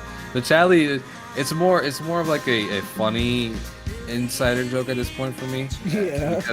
Because Chadley is not my favorite character whatsoever. Nah, but it's more of like a fun jab thing. Like during my entire playthrough, I eventually want to go through all the footage I have, and it's gonna take a while. But I want to go through all the footage I have and do a supercut of all the times I said "shut up, Chadley," because every time that dude started talking, it would just involuntarily come out of my mouth. I was like, "Shut up, Chadley," and it happens every time. Shut up, Meg moment. Yes, it's definitely. It's definitely my. You're Meg. Oh my god, it's definitely that. Yeah, from Family Guy, it's definitely like my. So I want to go through the entire playthrough I have and see how many times I said it, because Chadley is just so annoying. He's so unbearable, man. Like I hate it when he starts talking. It's like I can tolerate him, but I can't tolerate it like when I'm in the middle of something and he pops and randomly calls. I'm like, bro, you are worse than an upset ex-girlfriend. What do you want? I hope you're getting my materials for me. Like, so I only agreed to do this as a favor. Yeah, he's just, oh man, he's just so annoying. He's so annoying. Then the game goes from like super happy to that game tournament to like just super dark, and that's when we finally get our like, I wouldn't say like we finally get our objective, but we kind of get why like, okay, now we have to go after these hooded people. This because Schindler's been experimenting on them. Yeah, it's that's where it gets really dark, and I appreciate that because again, that moment on the boat is a big moment where you fight Genova, I think for the first time. Yeah, in the original. So again, they had to really go all out on it, and I appreciate all they did there because they did it up. Yeah. And again, all those things was like, how are they gonna make this work? Bro, they made it work.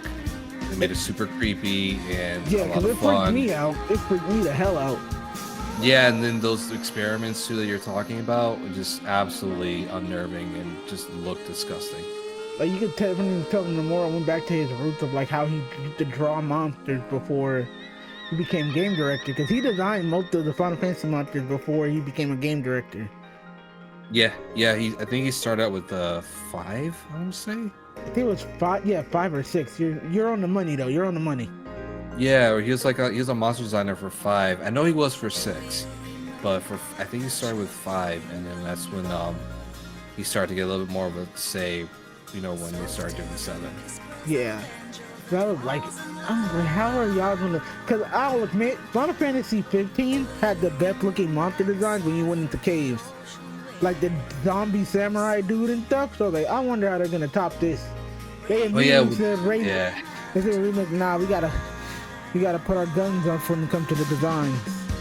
Well, for 15, it was interesting because the entire, like, one of the underlying themes I had from it that stemmed from Versus 13 was the fantasy and reality thing, right? So yeah, that was plastered all over the trailers before, and so when they actually stuck to their guns, you saw that, especially with the goblins and everything and Gilgamesh.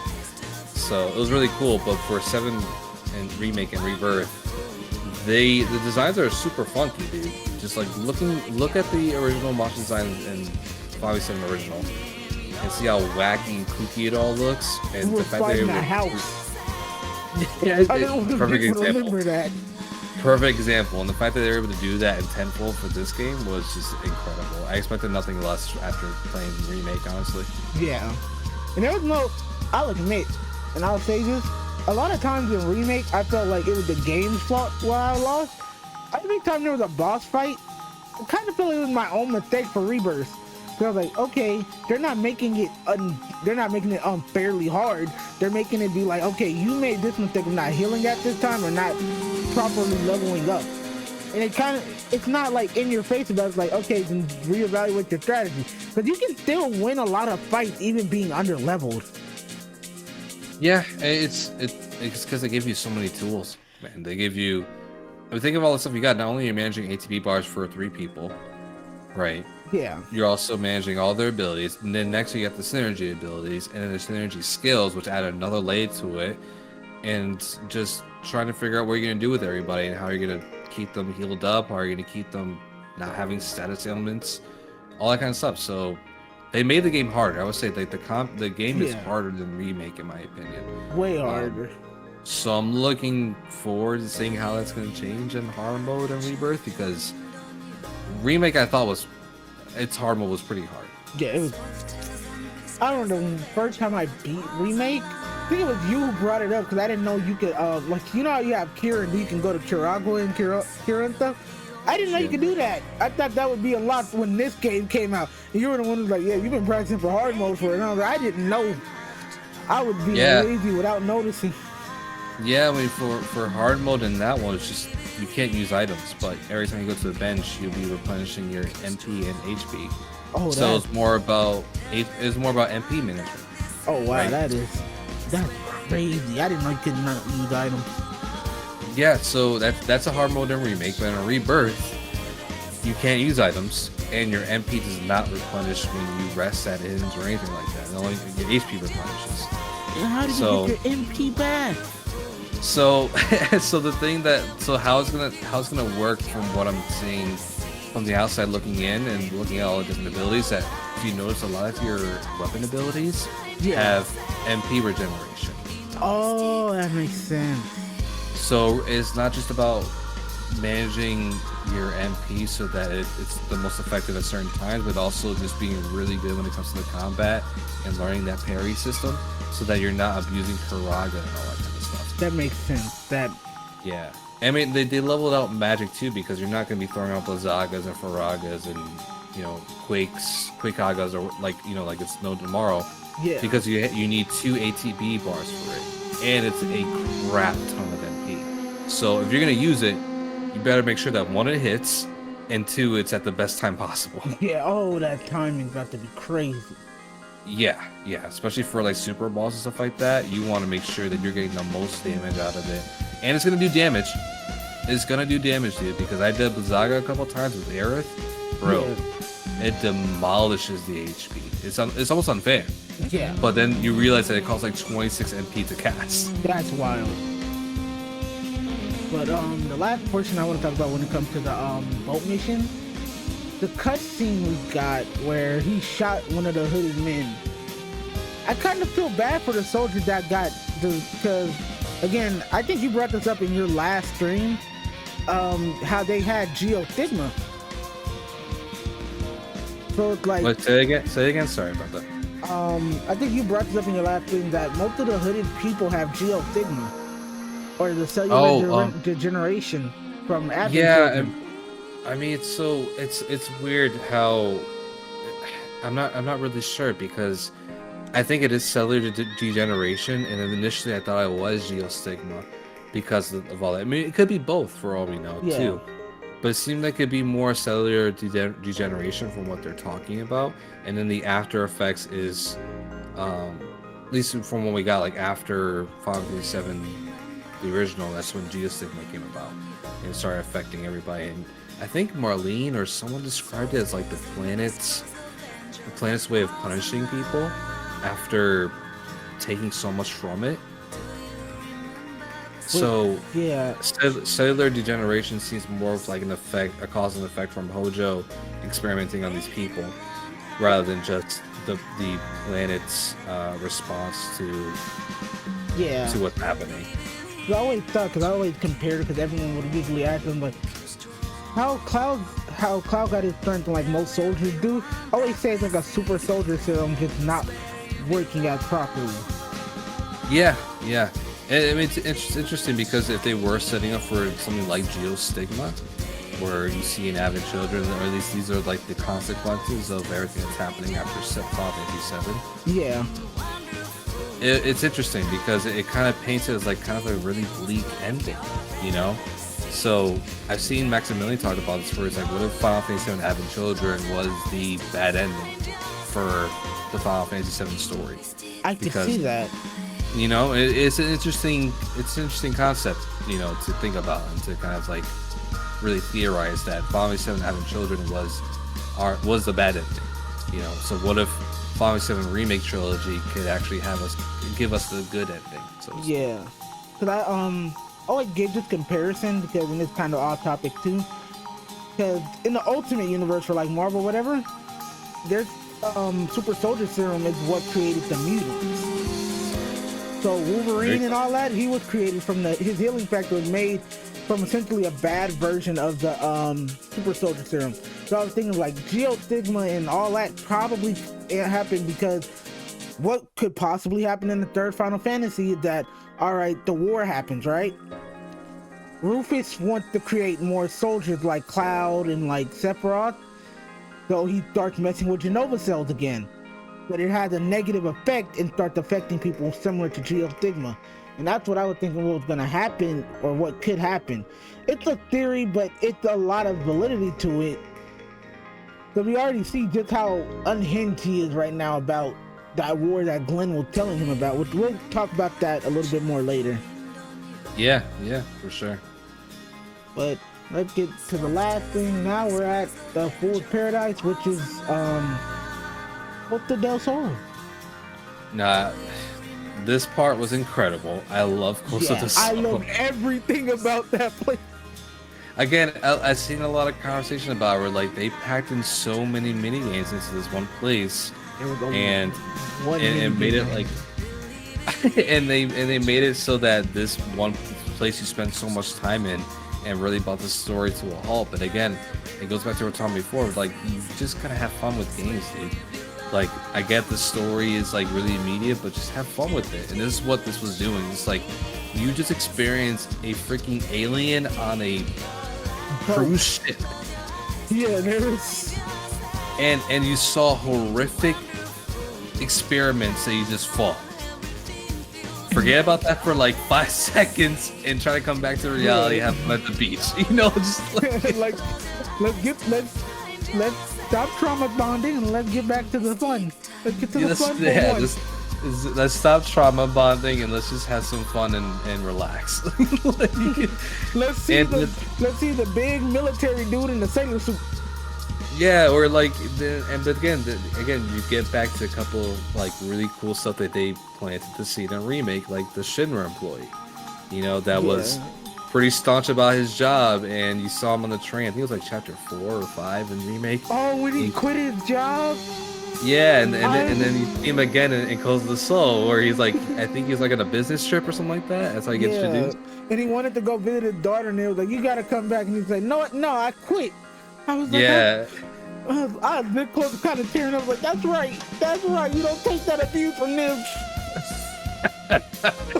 he had the best moment because like I think it was like, he's like, oh, my work left you, blah blah blah, and he's like, for what? You know what? Screw you, Shinra, stick that Mako up your ass. And I was like, yeah. Dude.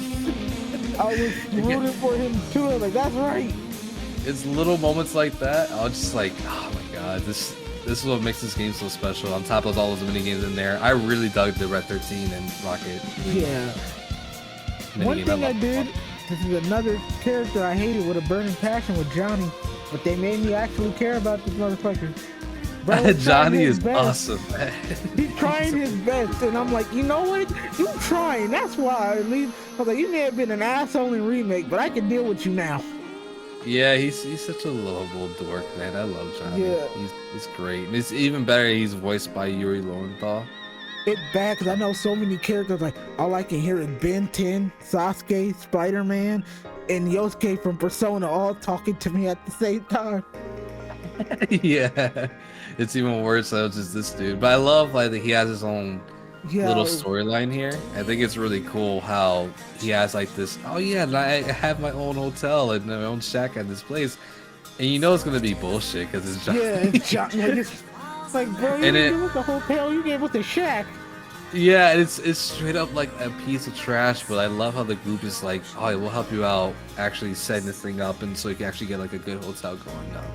And that's like a storyline that kind of carries through the entire game. I thought they were going to continue that in part 3, where you come back to the hotel and it's like really lavish and looking nice. But no, you start that quest in this game.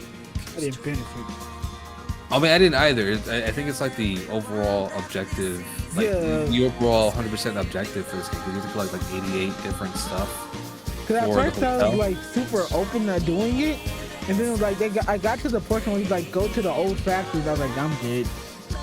Yeah, there's a bunch of stuff you gotta do. It's like when it comes to like, you know, winning all the Colosseums or getting all the 3D polygonal figures or doing 3D brawler, like all that stuff is like it all ties into competition. Yeah, okay, I'm glad. Not feel less bad. Yeah, so when you unlock like hard mode for different mini games later on, it'll say like in Johnny's like stash or like, oh, complete Fort Condor mini games on hard or something like that, and that's how you get that objective for him. So I'm gonna do all of them and see like, you know, what happens or like what Johnny's gonna do to mess it all up, because I guarantee you're gonna just completely deck out everything and then he's just gonna mess up everything. Let's say you just did all our hard work went to the drown drain. Yeah, I can totally see that happening because that's something that Johnny would do. What I like most about Costa del Sol, every character had their own thing going on. because first you play as Cloud and Barret, and you have to go and do that. I fucking hated the shooting mini game. And let me tell the you, pirate shooting game, I love that one. That was fun. I liked it until they started, because I guess because I didn't know that you could change the controls. I kept accidentally changing the control, and then like it would make me go to a different trigger until it didn't start using more. And I was like, nah, I can't do this. I can't. That makes sense. That makes sense. Yeah, I didn't know you could do that until like maybe the third or fourth different round that you had to do it. Dude, I was crab clawing my controller with it. That's how bad it was. I was like, nah. So I just looked at my finger disoriented. Nah. My favorite mini game with Red 13 with the Wild Dogs, where you were playing soccer with them. Yeah. The Rocket League Red 13 one. Yeah, that was my favorite. Yeah, that was my favorite one. I loved that game. And the one thing I like, you got to pick their outfits. Yeah, finally. I know, right? In Remake, I wanted that so badly. Like, I like that we got to put Cloud in a Hawaiian t-shirt in the shorts. So, yep. Or completely shirtless. Yeah, or completely shirtless. You picked a completely shirtless one, didn't you? Of course I did. I had to be fair. I had to be fair on the playthrough for that one. I'll give you that. You got to pick most of Tifa and Aerith's outfit. And what I liked about Tifa and Aerith was they really did feel like they were bonding. Now, and I'm so glad you said that, because that's actually one of the things I love the most about this game as well. And even in Remake, they teased it a little bit too, where like these characters are actually really good friends. Like they're best friends with each other. And you saw that a lot more in Rebirth. They are just like friends to the end kind of vibe, and I was really digging it.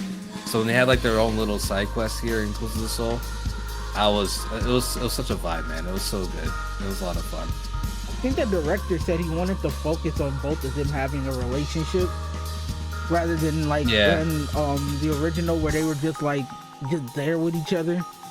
Yeah, I think it was a scenario writer, Najima. I think it was Najima that said that, where someone said to him that Aerith and Tifa weren't so kind to each other, or like they didn't really like each other, and he didn't like that impression because in his head, or what he wanted to convey more was that everyone's like really good with each other, but it's hard to convey that in PS1 games sometimes. So he was able to make up for that in this Remake and Rebirth, where no, they're actually really good friends, and you caught that too, Phantom, because even when they're on the boat, they're talking about like their crushes or whatever. That's some like low-key best friend kind of thing they do, and then later in some later cutscenes, they're like thick as thieves, like to the point where like Cloud is like nothing to them compared to their friendship. Yeah, for real. Like he feels like an afterthought for him. Yeah, 100%, 100%. Yeah, honestly, really did feel like Cloud was the third wheel in this friendship. You know, he was like, "I'm just here, aren't I?" Yeah, pretty much. Like, especially with a couple of different cutscenes and conversations that happened later on in the game, I was like, oh, like Tifa and Aerith, like actually they really fuck with each other, man. Yeah, it's a bond. Like it's more of a, and this is kind of why I kind of wish we had more of a female input on this. But maybe one day we will. We might have to ask Sammy. Like you can tell that females when they talk, like there's certain conversation. I hate saying female. When girls talk, they have their own little shot. Like they talk. They usually leave guys out, even when we're in part of the group. Oh yeah. They're essentially like, y'all go be friends. We're gonna go talk right now. Yeah, 100%, which is really cool. I enjoyed that because again, it showed that they have a really strong bond, and this whole side mission was like a nice little nudge in that too. And it forced Barret and Cloud to talk, and I think that was like the conversation, like after you meet Yuffie and stuff. But you keep leaving out Yuffie. I'm sorry, Yuffie. She's not real, but still. She doesn't come until a little later anyway, so it's fine. Because I know she comes into the beach mission and she helps you fight Hojo. Which was so hype. Yeah, that was amazing. When all of them got captured and you see her ninja star coming, I was like, oh hell yeah, dude. You actually meet up with her in this, where Cloud just talked to her straight up, like you did her and Cloud. Yeah. And you get your own choice, and I was like, I don't want to say something too risky because she's 16. Cloud is like 20. So I was like, okay, I just said a compliment, that's it. Brother walked around, he ain't catching no cases. I forgot what I said to her actually. Yeah, I forgot didn't what I say said. anything mean because she was happy. Yeah, she was chilling. She's having ice cream. You know, it was a vibe. You know? Yeah, he just called her pretty and he walked around like, that's right, Cloud. You don't do that. Yeah, no, she was cool. She had a nice like beach wear. What I like is that Cloud can be really. You can make him be an expect her actual to have nice that. person, which is not new. Which is kind of new. Because in the original, some of the choices you can make him say, you can just be a complete asshole. Yeah. But here you can be like a generally good person. I was like, everyone thinks Cloud's mean. No, he's not mean. You're mean for making the choices. Yeah, 100%. Because he can be a generally nice guy. He just doesn't express emotion well. Yeah. And I feel like Cote del Sol is a perfect example. Oh, yeah, did you use the, have to ask, did you use the Segway? Oh, 100%. Yeah. I did too. Whatever thing was, yeah, I needed like all the different points to get like I forgot what. You got like 3 different rewards if you got hit like a certain amount of kilometers. So I ended up abusing that thing. It was a lot of fun. It was a fun way to travel. Now, it's such a fun coincidence how this game and Yakuza Like a Dragon, or is it Like a Dragon Infinite Wealth, had both of those like transportation meets. It was really funny. it's funny because Yakuza Infinite Wealth, no, they Like a Dragon, yeah, they changed the name. It takes place in Hawaii. This was basically, and this mission is basically a small portion of Hawaii. Actually, not Hawaii, is a lot bigger, but still. Yeah, it's still like a tropical vibes, and Yeah. you're supposed to feel like you're on vacation kind of thing, which I loved. You know, I like that kind of stuff. Much smaller portion in the original. So I'm glad they expanded it for you to like really enjoy it, because you get some really cool moments in this, especially the sexy Aerith and Tifa scene where like they walk down the beach and like everyone has their mouths just dropped to the floor, like everybody picked your jaw up because y'all, we see y'all googling and the thing that makes it really funny too is they did really lean into that, because Tifa knows what she got, man. Like she's not stupid. Yeah. You know, like she knows she got sexy bod, and same thing with Aerith, and they lean into it a lot in that scene because it's just funny. You know, it's goofy fun. And it's funny seeing Cloud's reaction. I was like, bro, I thought he had never seen a girl before. Bro, my guy was like, do you guys need sunscreen? I was like, what? He was like, now's my chance. Yeah, and it's different dialogue actually based on which costumes or which bathing suits you have, because I think I had the bathing suit where Cloud was shirtless, and then Tifa had her 2-piece, and then Aerith had her 2-piece. So everyone was like on the same wavelength of like the style of bathing suit they had. And Cloud was like, oh, you guys might need sunscreen or whatever. And then Aerith actually jokes to him. She's like, oh, you want to talk Mr. Pasty? And I'm like, damn, okay. Yeah, you did that. I made my man wear a shirt. He's a respectable gentleman. Yeah, so what did they say then? Do you remember? I don't think she brought up anything really. Because he says like, oh yeah, but you guys might need like sunscreen or whatever, and then I think Aerith's the one that says, but Aerith doesn't say anything to him when he's wearing a shirt, so I guess he's like, he's interesting. modest. Interesting, okay, because I think I saw a scene where she's like, yeah, well you could throw sunscreen on us or whatever, or throw sunscreen on my back or whatever. I was like, oh damn, okay. I have to look back at it just like really see. Same. But I know it's based on what bathing suits you have, the dialogue changes there. I feel like that Barrett's the only one that's like, you know what, I'm gonna stay in this sailor suit. And the fact that he really likes it too. Yeah. But now we get to the action scene with Hojo, and I'm like, yeah, I don't care, there's no Hojo fan here. I was rooting for this man to blow up, get stabbed or something. This whole game, and it started out this beach mission part. He's such an a-hole, dude. Especially that the groupies he had too, like just going on to like going to like the resort, and he was like, so which one of you wants to be like the next specimen or whatever? I'm just like, dude, you're such a creep, man. Like, nah. In the whole thing, I was like, how is he pulling bad bitches? when he looked like that. About to say, I know I'm one to talk, but no, that is just, ugh. I know, it was, I don't know how, man. That's the way it rolls, dude. I don't get it. Then you find out, and I think in the side quest, they was like, oh no, we were only doing that for money.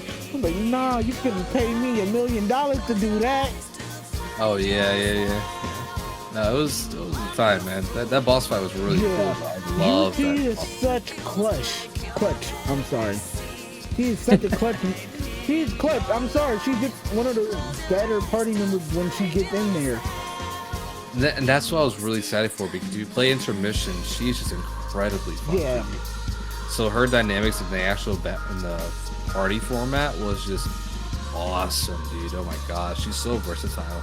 It's like, it's hard. That's why I love that. It didn't really feel like they're favoring towards one character, or at least one character's gonna be the best in this scenario.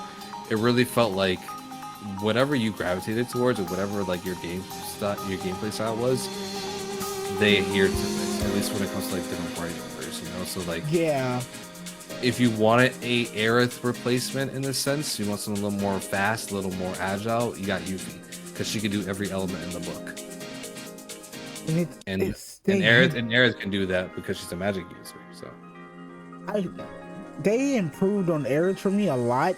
Because, you know, I'm more of an aggressive type player, so I'm not going to always be casting backward. They gave her options.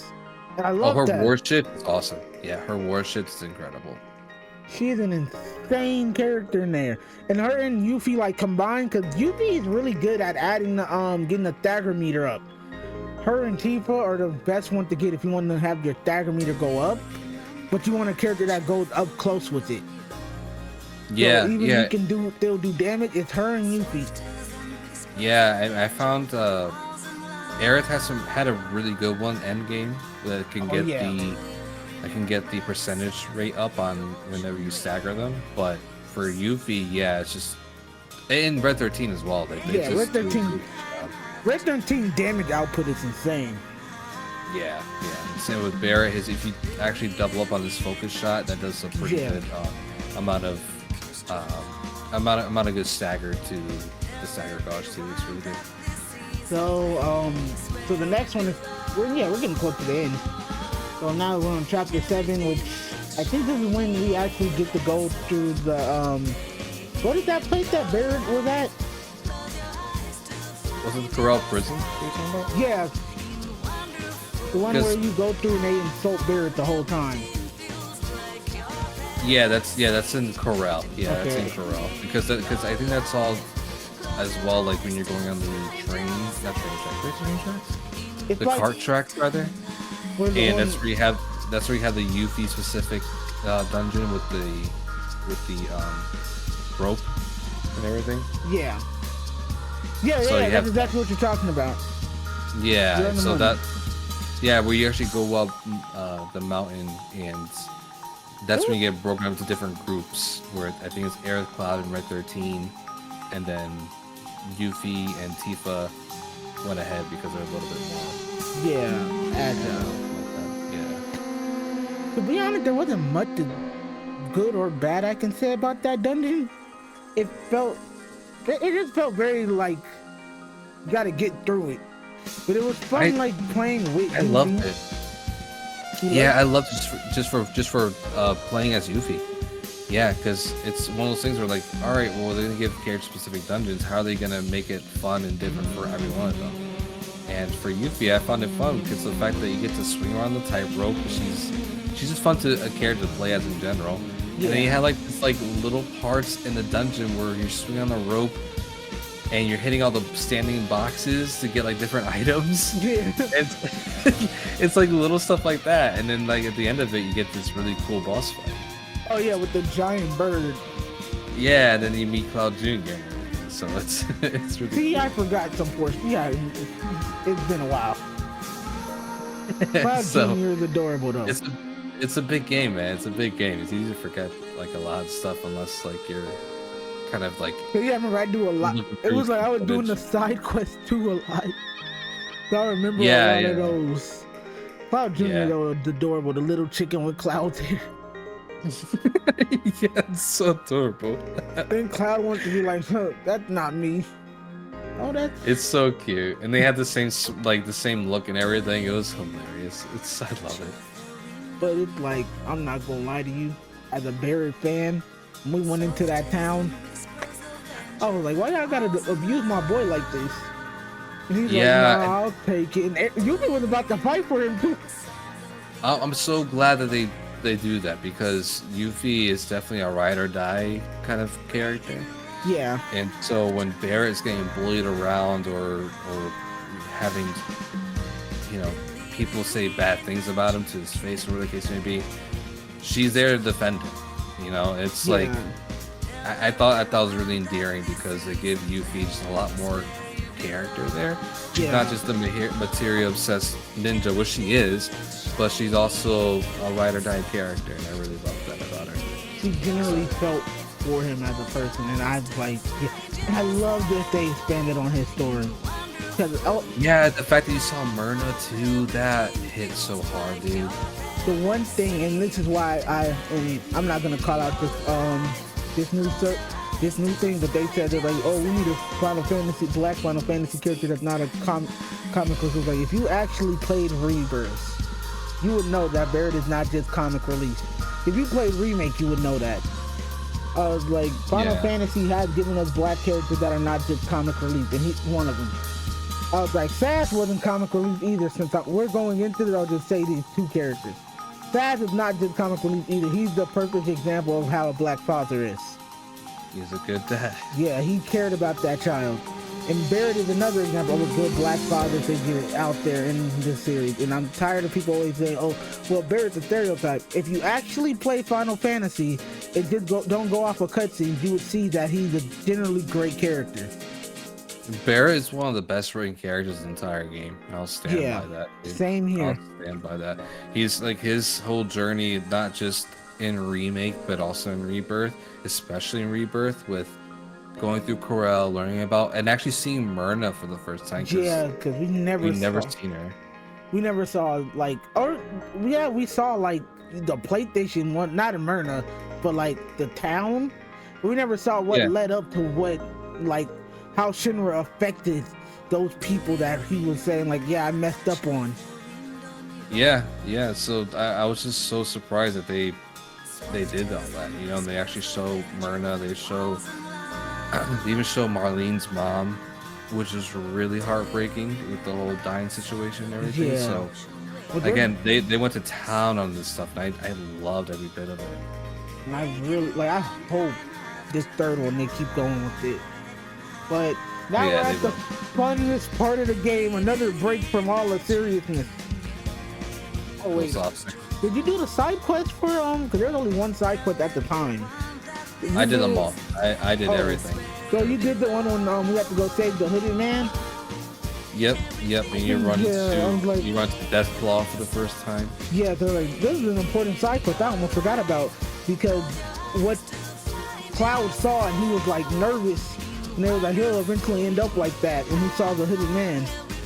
Yeah, that's when they started throwing into like, oh, this could be you, sort of thing, and that's where the paranoia sets in. Yeah, because you see in his face, like, it's not confidence anymore, it was fear. And people have to be on, like, you're okay, we're not letting that happen. I thought that was another really good character dynamic between them and, like, just in general, because they're trying to keep him calm at times. Yeah, and to be honest, like, Cloud himself is just, he's far gone, man. Like, that guy has way more issues than we can even say. It's like, if you have a medical issue, and I'm saying this from experience, and you see the worth of what could happen of it, you're gonna get a little bit scared. You're like, I don't want that to happen. Yeah, absolutely. And of course, doctors are gonna be like, oh no, that's not gonna happen. Like, but it's still scary. It's a scary possibility. Yeah. That's why I feel like, as someone who has a medical condition that's also seen like what gets the worst, I was like, and you can kind of relate to Cloud on that. Like, yeah, it's fucking scary when, like, you see the worth of what could possibly happen. Yeah, 100%. But yeah, we're getting back to getting out of the seriousness. We're going into the Golden Saucer. Yeah, another perfectly done area. again. I loved every minute in there. That was Disneyland to me. So much fun. To me, there was so much stuff to do. Yep, it was also a fun checkpoint for who you were closely aligned to in the game. Yeah. So at that point, I was absolutely favoring Aerith my playthrough. Like that was intentional, but I was still doing everything I can and trying to still be like not a dick to everybody. So it was a tough line to cross, but at that point, Aerith was the one that actually came up to me in that first date at Gold Saucer, and I was like, oh, okay, cool. Then that's like kind of like a good assurance that I'm gonna get her for the second date. And I did not get her for the second date. It really to be really careful like what quests you're doing and what you're saying to characters, because it all really led up to like a 3% difference of what I said to Tifa versus what I said to Aerith in certain moments that really determined that outcome. So it was interesting. I got Aerith the first time, and I was like, oh, I'm definitely gonna get her for the second date. I did not get her at all. It's because the side quests I did and what I said during those times changed everything. See, I didn't get that. I got put to bed the first time. Bird's like, okay, I think it's time for you to go rest. I was like, ah. I was like, pooh. And he just went to sleep. Yeah, I just see. I actually got Aerith in that time. Lucky. So I was able to kind of explore around Gold Saucer with her and kind of, have a small little interaction. It wasn't big because obviously you had the big story moment where dying goes through and starts murdering Shinra. Yeah. So eventually the date was put to a halt. Did you get the bear when he goes to sleep thing? Because I do remember exploring around the Golden Saucer. Or was that just mine? Maybe it was just your end. I'm not, because I got Aerith because when I went to sleep. No. We both got it then. Because yeah. No, nobody came to get me. Oh, Dude, I was really? alone and I was like talking because I was talking to Tifa the whole time. And then Tifa saw Aerith, and that's when they started talking again. I was like, okay, cool. Then Aerith was watching me play, not Aerith, Tifa was watching me play video games. Yeah, it was Tifa that got you because okay. Aerith, because Aerith was the one that picked me up and was like, hey, let's go exploring, around the area. And that's when I started doing the Coliseum, then we did the G-Bike, and then all that kind of stuff. So. Nah, Tifa was talking mad shit because I didn't get the highest G-Bike score. That's so good. He was like, well, let's just be glad this didn't happen in real life. I was like, I don't need to be demeaned by you. He was talking mad shit. I was like, bro, this character's lucky. I've had a crush on her since I was 7. Yeah, no, there's some good ones there. And then you get to Corral Prison after that. So it's like... Why is that prison so charming? Oh my gosh. You ever gone to a prison where you're like, I feel offended that I'm in prison, but like, it's a nice looking prison. I mean, that's all because of what's that dude's name? The guy in the green suit. He's such the very flamboyant one. Gus, yeah. Gus was such a character. I loved him because he was so funny. I love the Chocobo racing. Yeah, the Chocobo racing is really great. I was gonna say I love that they brought back the box mini, where you had to go around different and like destroy all the boxes within a set time. I thought it was a lot of fun. Bro, I was addicted to that. I got the highest score and I was like, nah, I'm gonna keep going. You can there's 30 minutes of me just doing that. It's so much fun. I loved it. They made it so much more better than what it was in Remake too. I think it was the music that kept hyping me up, because heavy metal music in the video game is a bad mixture with me, because I'd be like, nah, I can get the highest. Oh, wait, can we just briefly talk about the music you're talking about? Go ahead. This music, dude, is absolutely incredible. Like, this is creme de la creme of Square Enix music in video games. It's incredible. Like, the fact that they took the main theme, something that's so slow and nostalgic and sometimes creepy, because like the main theme of Final Fantasy VII has both light and dark themes for it, which speaks a lot to the story and to Cloud as a character.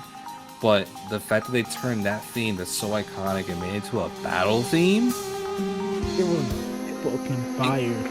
It's incredible, dude. It's next level stuff, dude. Like, it's so good how they made it so hype and made you feel nostalgic at the same time, like you're experiencing something super epic and new and fresh. And I didn't even know this until I saw an Alex Mukala video too.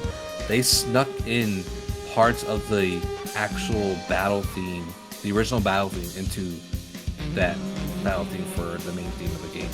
I didn't know that.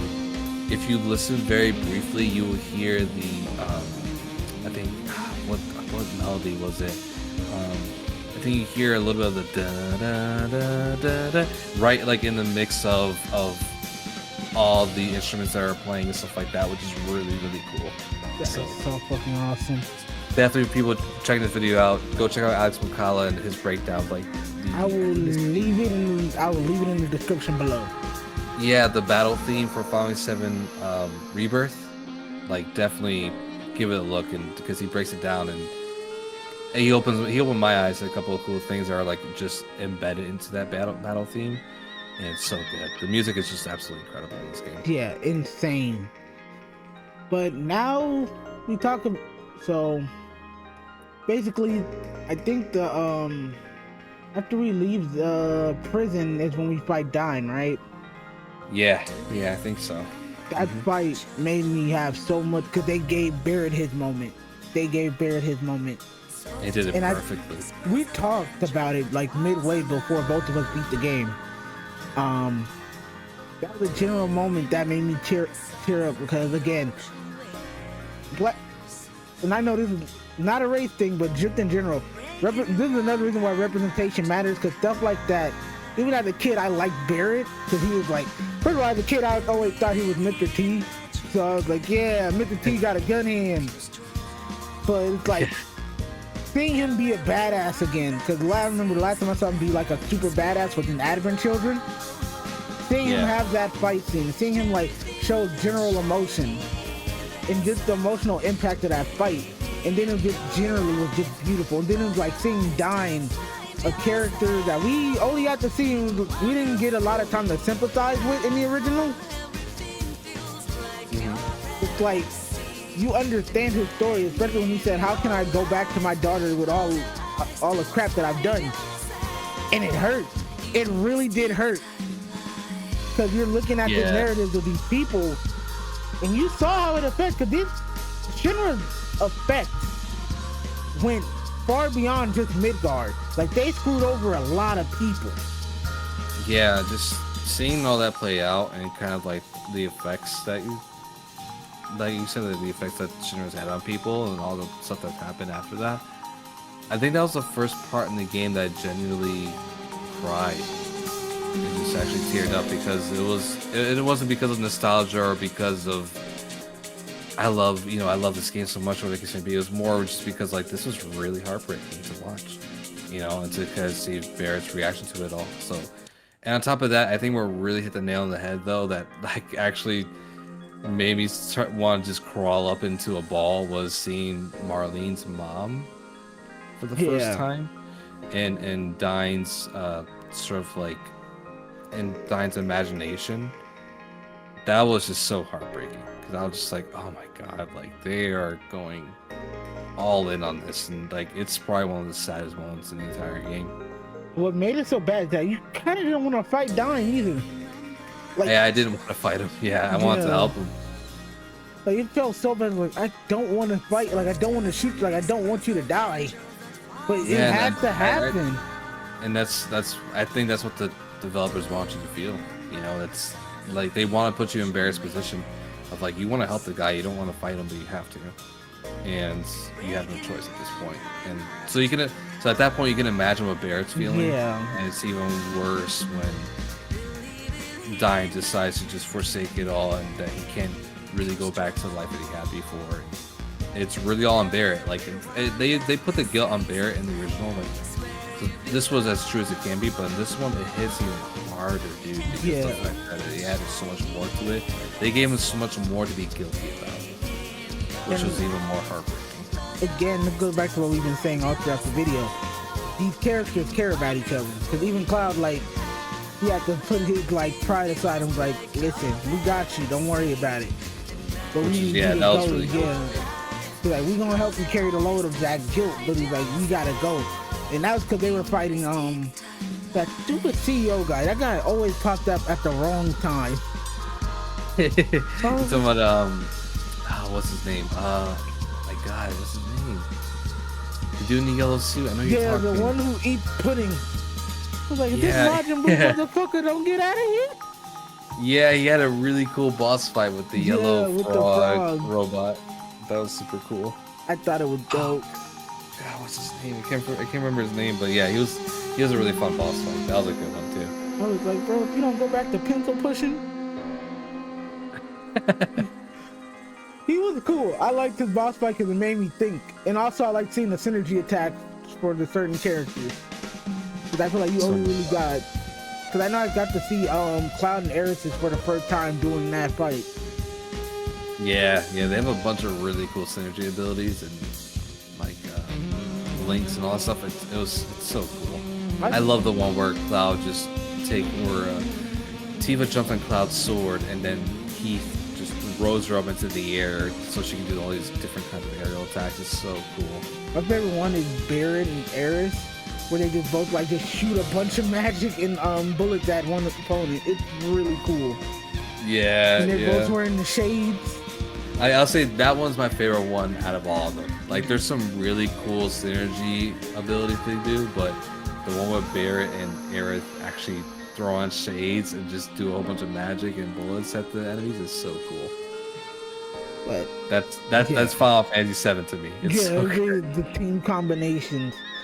Yeah. Then we got like, after we beat that, then we have to fight these guys another time with Barret doing an on-rail shooting mission. I'm like, I like it, but every game has one now, so you're gonna be guaranteed to play one on-rail shooting mission in every game you purchase. I love it, man. Going back to the Panzer Dragoon, man. It's great. I thought it was great. They handled that nice. But, yep, now we get into the Planet Third. Now, I think this is when, let me double check. It's Gongaga.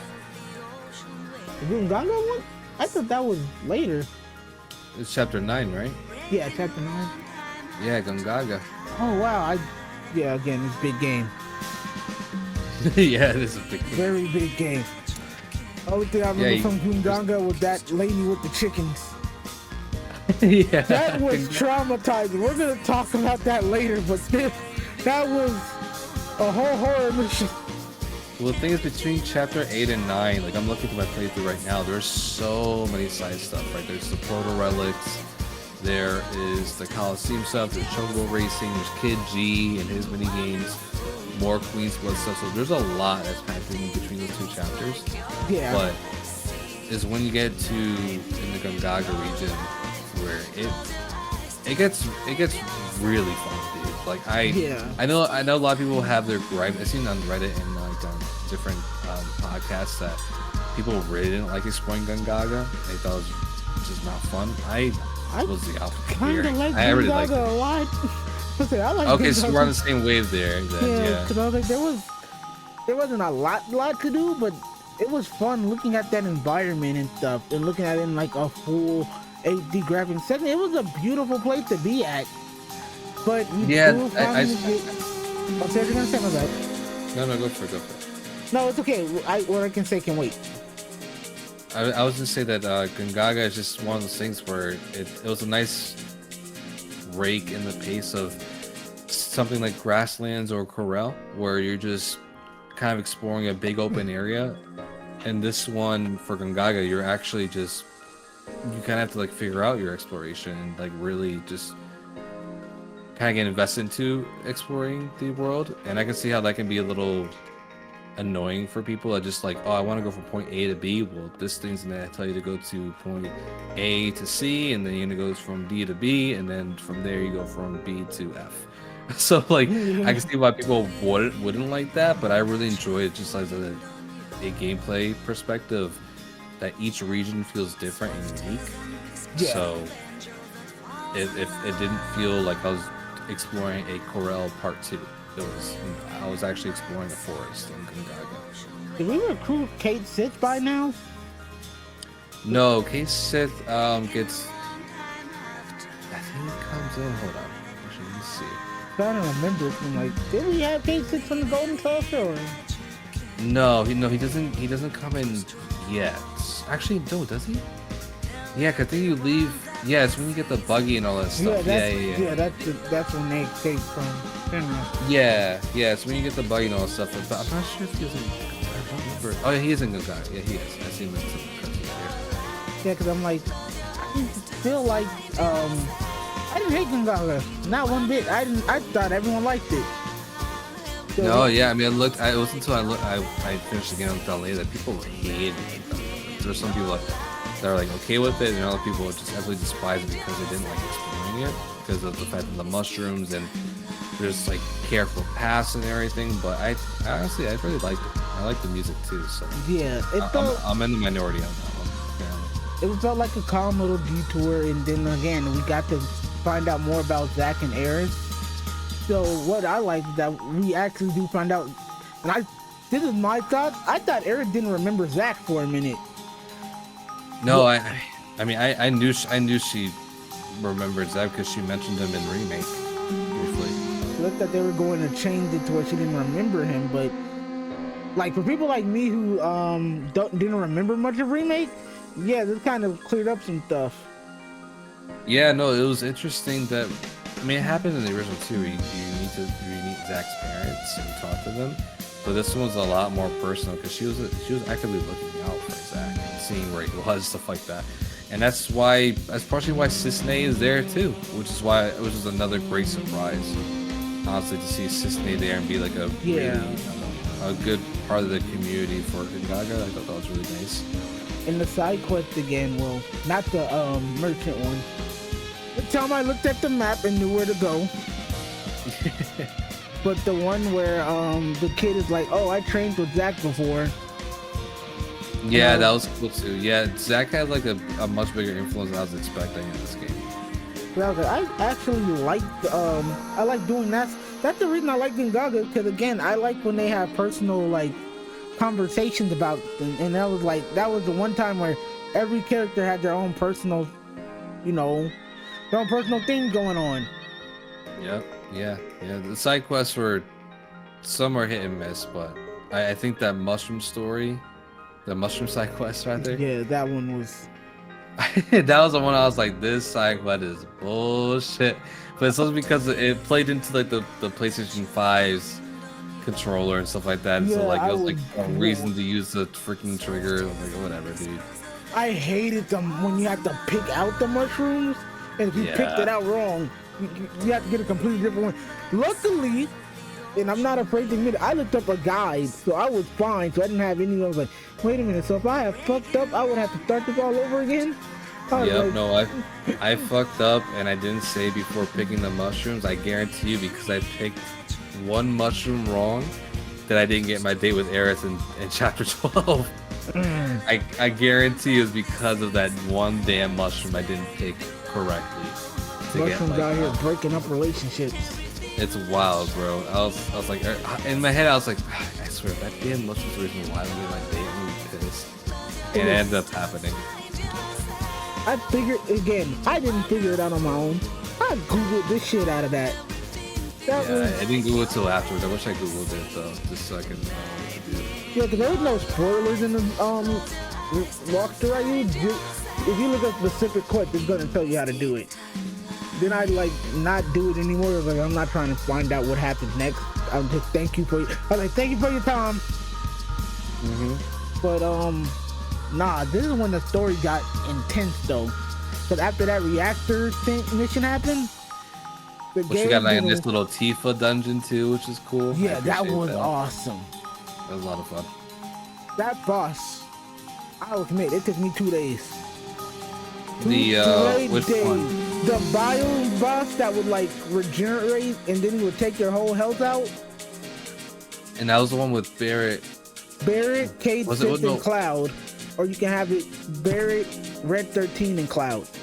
Okay, that's what I had. Red 13, Cade, Sith, and Cloud for that one. I had Barrett. The one. Okay, I played it multiple times. The one that I actually won with was Cloud, Barrett, and I want to say Red 13. Okay. And the reason why, because I made Red 13 a surrogate healer. That's when I found out that Barrett ain't nothing to fuck with when it comes to having his steel skin on. Because when you put that and you put barrier on, does little to no damage. Oh, and the one thing me and you discussed, that synergy attack. Batter up with the bullet. Yeah. Yeah, that was what helped me win. I spammed the shit out of that. Yeah, because that one just gives you some really good ATB. All I gotta say is they got those monsters straight out of Resident Evil. Yeah, I know. Regenerating, like, all I gotta say is fuck those monsters, fuck Scarlet, and fuck that boss. Yeah, I would say that Case hit this, like, he's underrated because no one used him in Final Fantasy VII Original either because his strat was all luck, and that's something you don't really want to rely on. It's cool.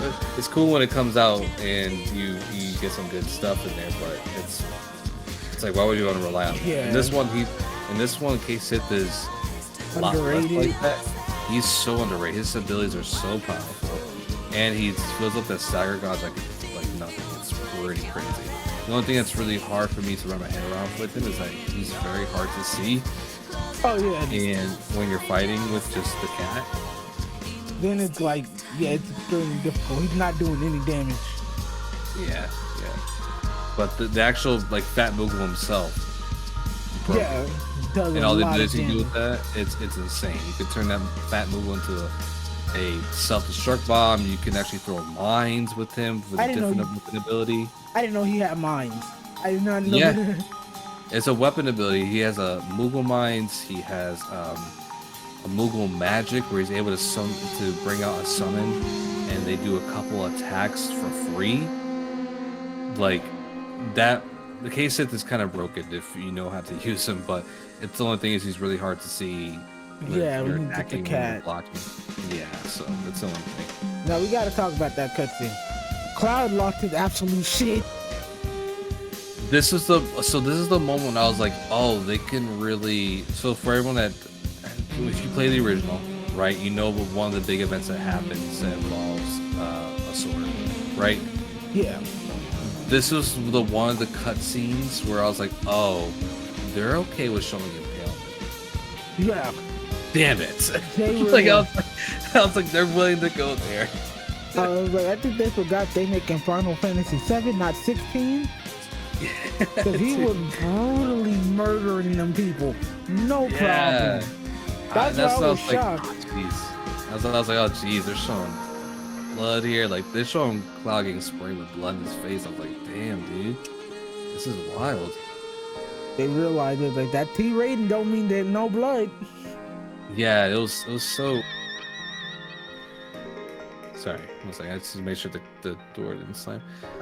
Yeah, it was actually really eye-opening to like see like him kind of going crazy, and then everything that happens to Tifa afterwards. Yeah, that was. But I did like that she had that little moment where she went into like a spiritual thing. But nah, bro was about to put her on the T-shirt. Yeah, but to put her on the extra large funeral T-shirt. No, that was, to me, like her exploring the different memories in the live stream and kind of dying, but not really, right? It was more like she's like on the brink of death, it seemed like. But her exploring those different memories of her childhood and really kind of like not really fully understanding it, but just at least being aware of all that, right? Yeah. Is really, really smart storytelling, because something happens in the original where something similar does happen, but at a different point in the story. Yeah. And it's not rushed by any means. It's a very, very pivotal moment in the entire story, but it makes more sense now when that needs to happen in part 3, and she knows how to make a way around this, you know, because you see her actually visiting each different memory and kind of unlocking different cores of that, and her sort of like coming to terms with all that.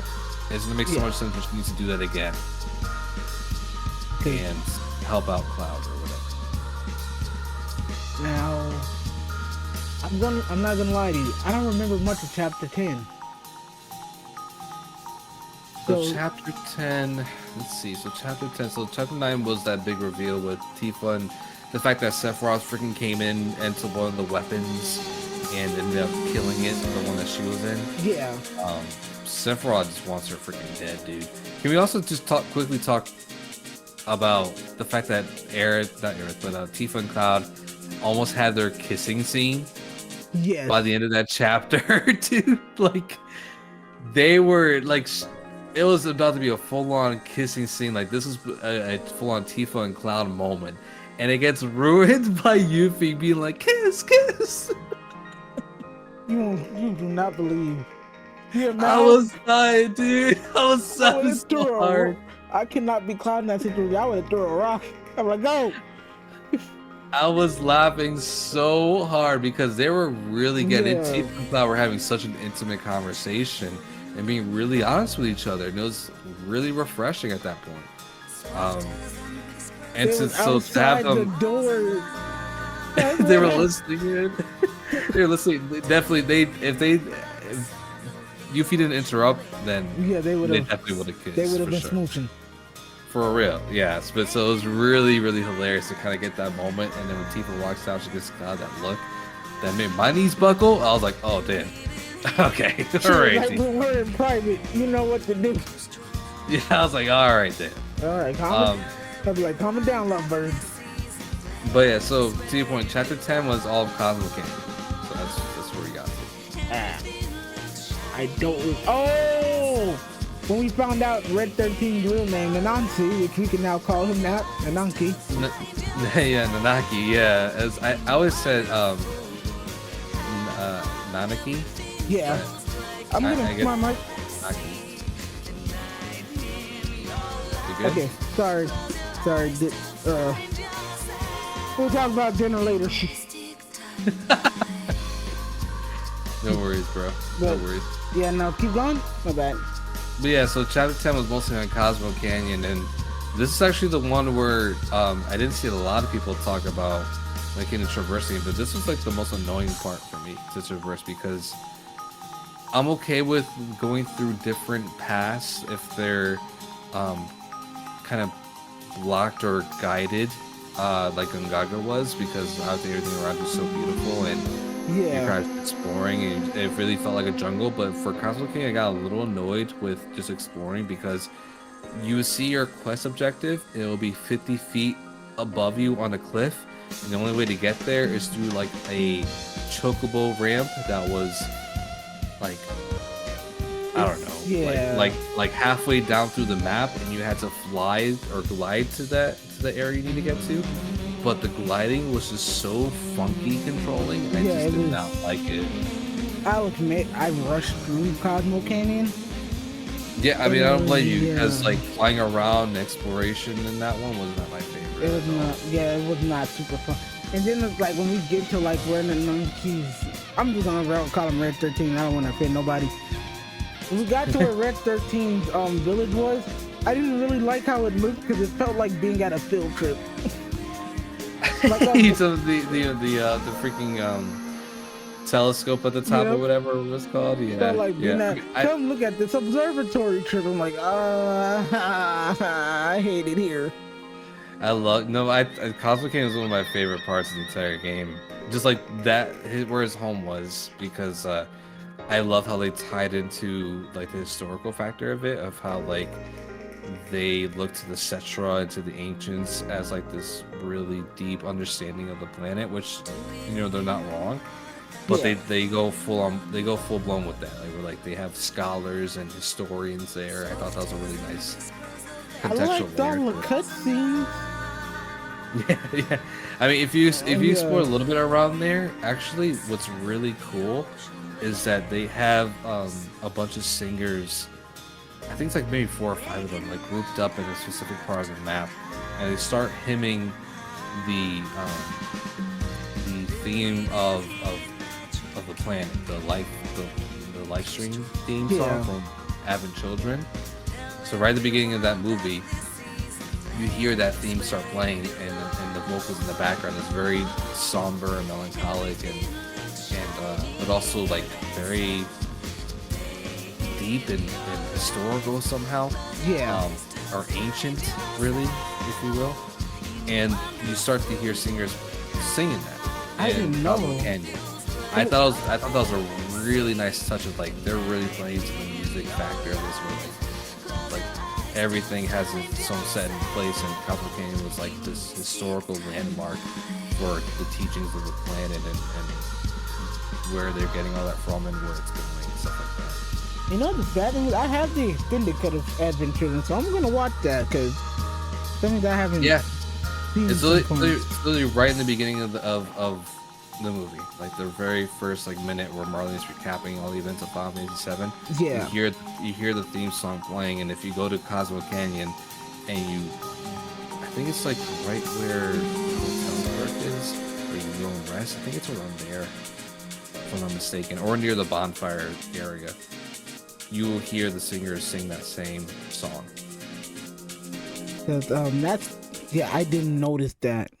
So we're gonna kind of just skip a little bit because we're at like 2 hour mark. We're trying to get this podcast to at least 3 hours. Will probably be our limit, or 3 hours and 30 minutes.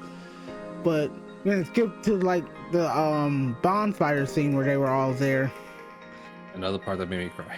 Yeah, that was emotional for no reason. Like that hit. Yeah. That hit. Yeah, it was.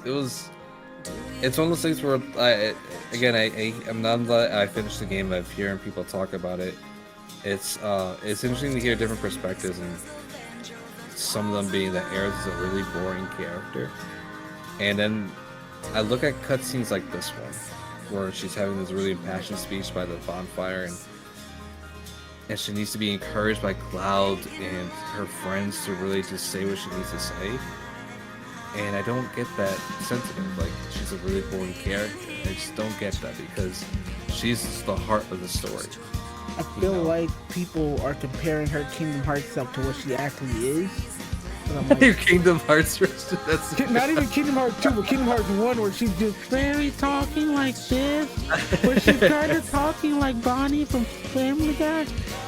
But no, like, she's never been, even in the original, she was never boring. She was always the most out there character. Honestly, she's so complex. And she has so much that her background and her background character, her childhood, stuff like that. She has such a sad story. And so the fact that she is the way she is, despite everything that's happened to her and the burden that she carries, is just so inspiring. I don't understand how she can be like a boring character. It's very much a parallel to Cloud if you really think about it, because both have been through very rough situations. But Cloud chose to make those situations make him, while Aerith chose to be like, I'm not gonna let that stop me from being happy. Yeah, 100%. Absolutely, you're 100% right. It's Cloud. Cloud choose. He didn't choose really. It's just more of just. Yeah, he just was like I don't have the, I'm not gonna say he doesn't have the emotional strength to deal with it, but it's like he's simply like, I can't change it, so I'm just gonna focus on what needs to be done to change everything around me. Yeah, it becomes a part of him in the sense of like he creates this illusion rather than facing the reality of it. Whereas in Aerith and even Tifa's situation, they kind of face it head on. Yeah. And I mean, Tifa's a little different, but Aerith's more or less just the type of, she's gonna carry on no matter what. Yeah. And that's what makes her so strong, and that's what makes her speech in Cabo Canyon so powerful too. And then again, we're gonna kind of skip through the dungeon. It was a good dungeon for Red 13. I thought it was needed. It's a big moment of the story. Big moment of the story. Yeah, we're not gonna skip the whole thing. We're just gonna skip the dungeon part, moving part. No. I just saying, like in general, just like that was a big story, because that's where it made me doubt a little bit about the ancients and the Cetra, and where the Geats coming. And the Geats coming in a different kind of perspective, but the fact that they have their perspective, like the Cetra is not this all-powerful tree hugging society that you guys think that they are. They are Like brutal. they're known as the shepherds of the planet, but that doesn't mean that all their methods were sound and Yeah. you know, that's what the Gi is basically questioning to the player here. And I thought that was really interesting that they did that. On top of that, they hammer in the fact that they want black material, and that kind of sets apart off where they need to go. One thing I do want to say, though, just so we're not wasting time on me, Red 13 did have one of my favorite stories of him, like, you know, he didn't know much about his dad. He thought his dad was a deadbeat. But, you know, he finds out more that his dad was actually a big hero and there's, like, huge reason for a lot of things happening that, you know, came to protecting him. And I loved how they handled that. It was another perfect scene, dude. It was another perfect interpretation of what the original had. And again, a lot of people, like, some people probably can relate to that because they probably don't have the best relationship with their fathers or whatever. And that's a beautiful message to show that, like, sometimes we don't know what our parents went through. If we've lost them or if they're not around, we don't know what happened. So, yeah, I thought that was a beautiful message. They thought they were going to lean into him being a crap father, but nope, they fixed that. Yeah, it's a beautiful story of forgiving but not forgetting. Yeah. And I think that's the basis of even our reality, right? Like, we're not gonna forget the people that hurt us. Yeah. But we can forgive them, and that's a journey on itself. So the fact that they took that, not even a small portion of Final Fantasy VII, because it's such a huge moment for that character, but they made it into now this bigger dungeon, and having the voice acting the way it is, and the set pieces and everything with Bugenhagen, and even Barrett himself and stuff like that. I think all that stuff is really, really strong, and yeah, it'll definitely make you tear up if you're not ready for it. So. Oh yeah, definitely. Now we get to, from what I've heard, we're finally to the newer portions of the game, and that's when we find out more about the Cetra in general. When we went through that, essentially what I like to call the Nile of Final Fantasy, when we were in the live stream. So how did you feel about all that? Wait, so which part are we talking about? You know, when we go and we fight those ghosts, like, forgot how to, the people that I don't know how to describe them. The one with the darkened faces. Are you talking about in the dungeon? Yeah. And Red 13's dungeon, so the geese? Yeah, the one after, when we finish Red 13's dungeon. When they tell Eric to come with them.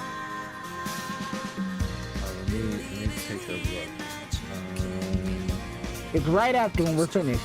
The Long Shadow of Shinra. Long Shadow of Shinra. Are you talking about the next chapter that we're in Evil? Yeah. Or no, yeah. Okay, so alright, so yeah, if you're talking about the next chapter, then Evil, yeah, I mean, this was. We'll skip over to the next chapter. Was that what you mean though? I'm not sure. I don't remember finding this shadow. I'm really weird how. That's how I'm describing it. I'm looking through right now, and after you beat Red 13's dungeon, let's see. I did a couple of side quests. There's another Zack moment. But yeah, we're gonna go back and talk about the Zack moments later. And I did a little bit of Gears and Gambits, I think it's called. The other mini game. Oh no, the Cave of the Gi. Oh, the Cave of the Gi. Oh, so that was actually during Red 13's dungeon. That's what it was called? Yeah, that's all Red 13's dungeon. Oh, okay. So the Cave of the Gi, yeah. I mean, that was a lot of fun. That was great. I love that boss fight. Okay, cool. All right. Then yeah, let's go to chapter 11. My bad. Okay. It's been a while. Okay. Yeah. So chapter 11 was when you get to Nebo and everything, and that was a lot of fun. This is where you get the best chocobos in the damn game, bro. Yeah. The chocobos in Nebo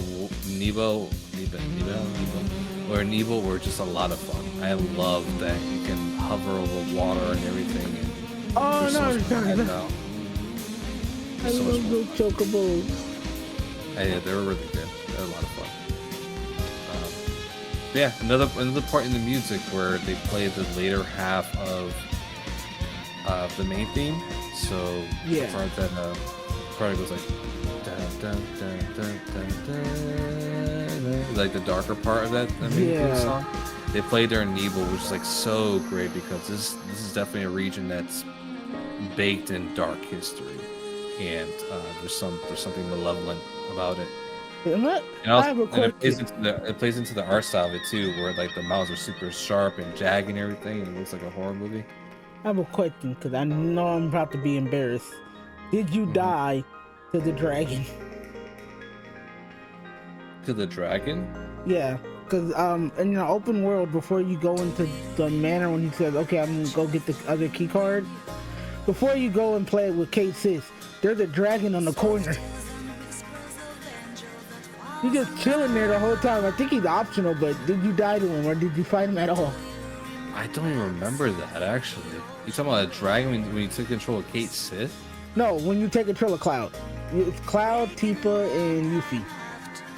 It's before you fight the boss at Rebirth, because you fight that one ice boss.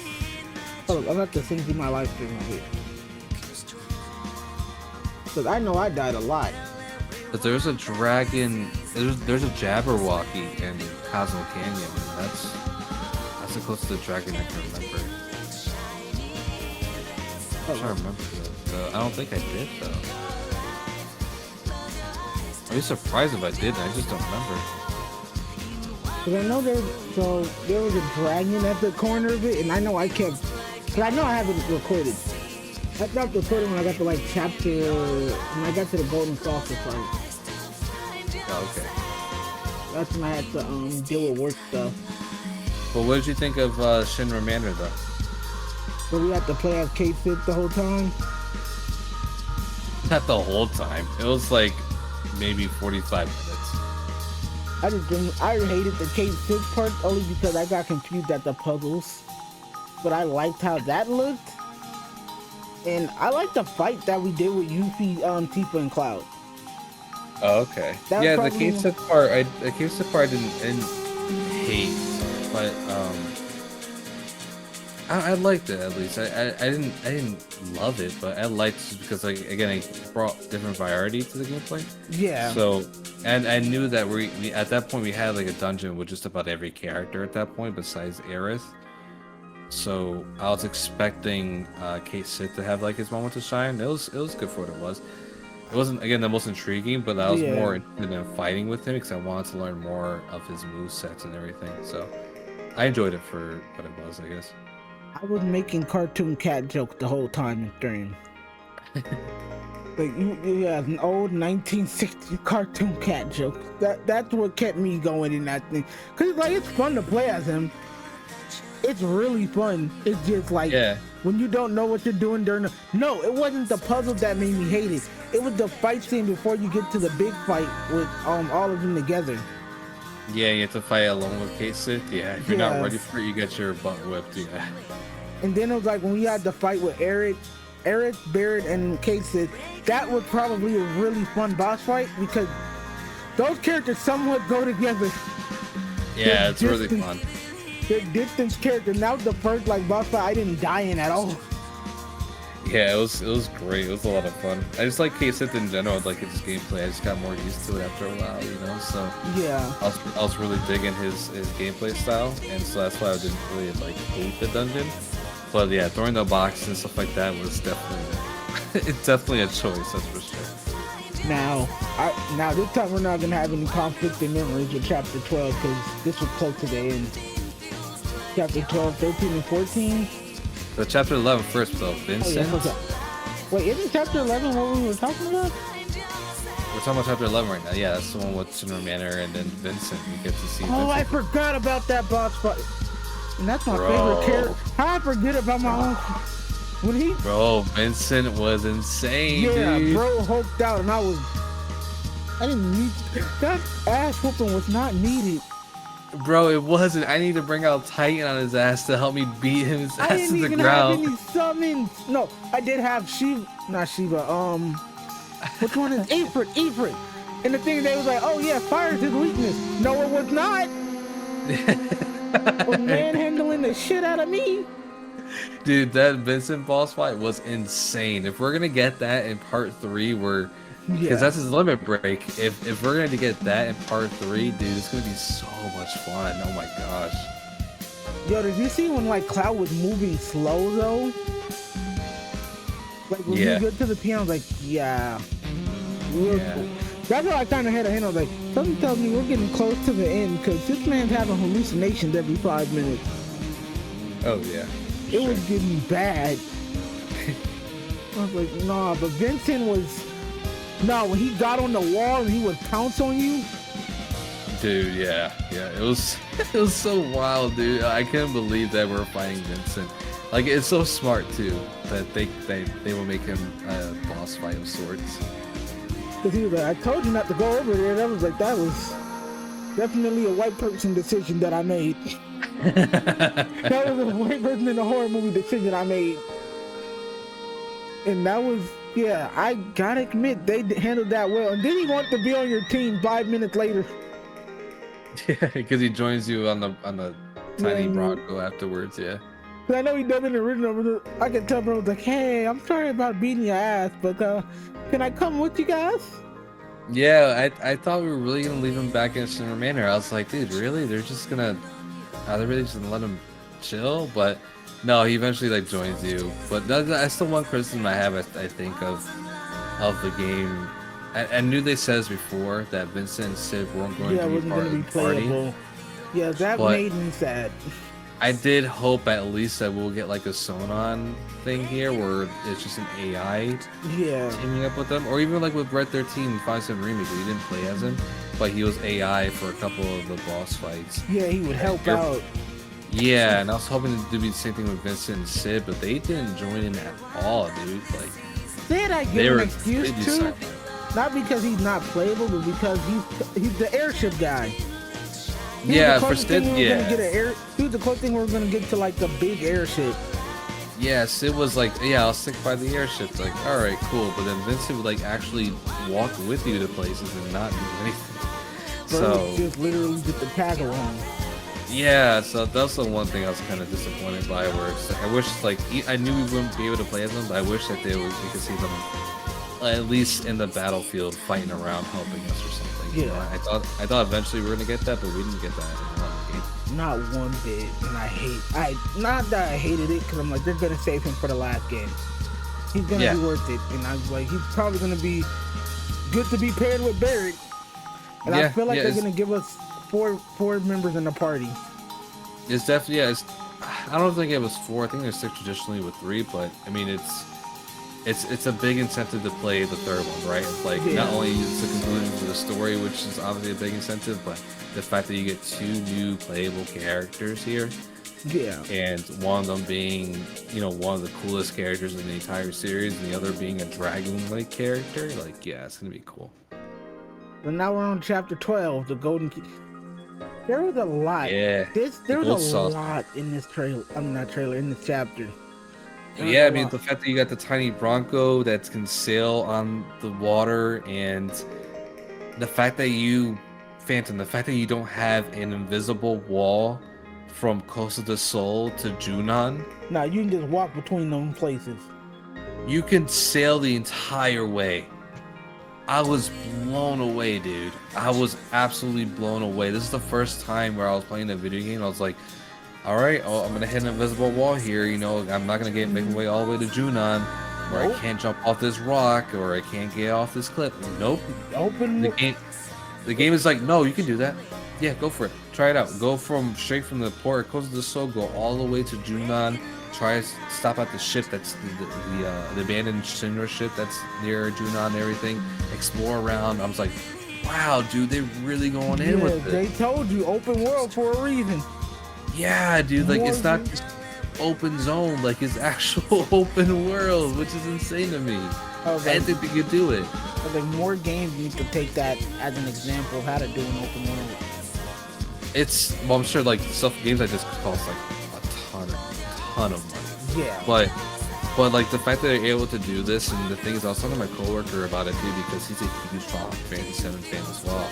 And when we're in the early parts of the game, we're like, oh, there's no way they're gonna like I don't know how they're gonna be able to really stay true to the open world factor of this, because it was a PS1 game, and to make that into a next gen modern game, that seems impossible, right? Like there's no way they can do that.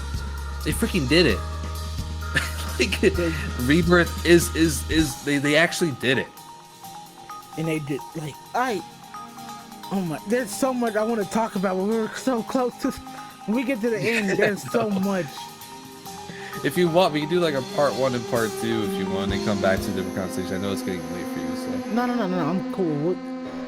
What to say? We're gonna, no, we'll do just the chapters, like the last few chapters. Then we can record it again, and then it'll probably be on your channel. For your channel. Mine? Okay. Yeah, and I can send you the audio. Okay. Yeah, you guys are hearing professional stuff being happening right now.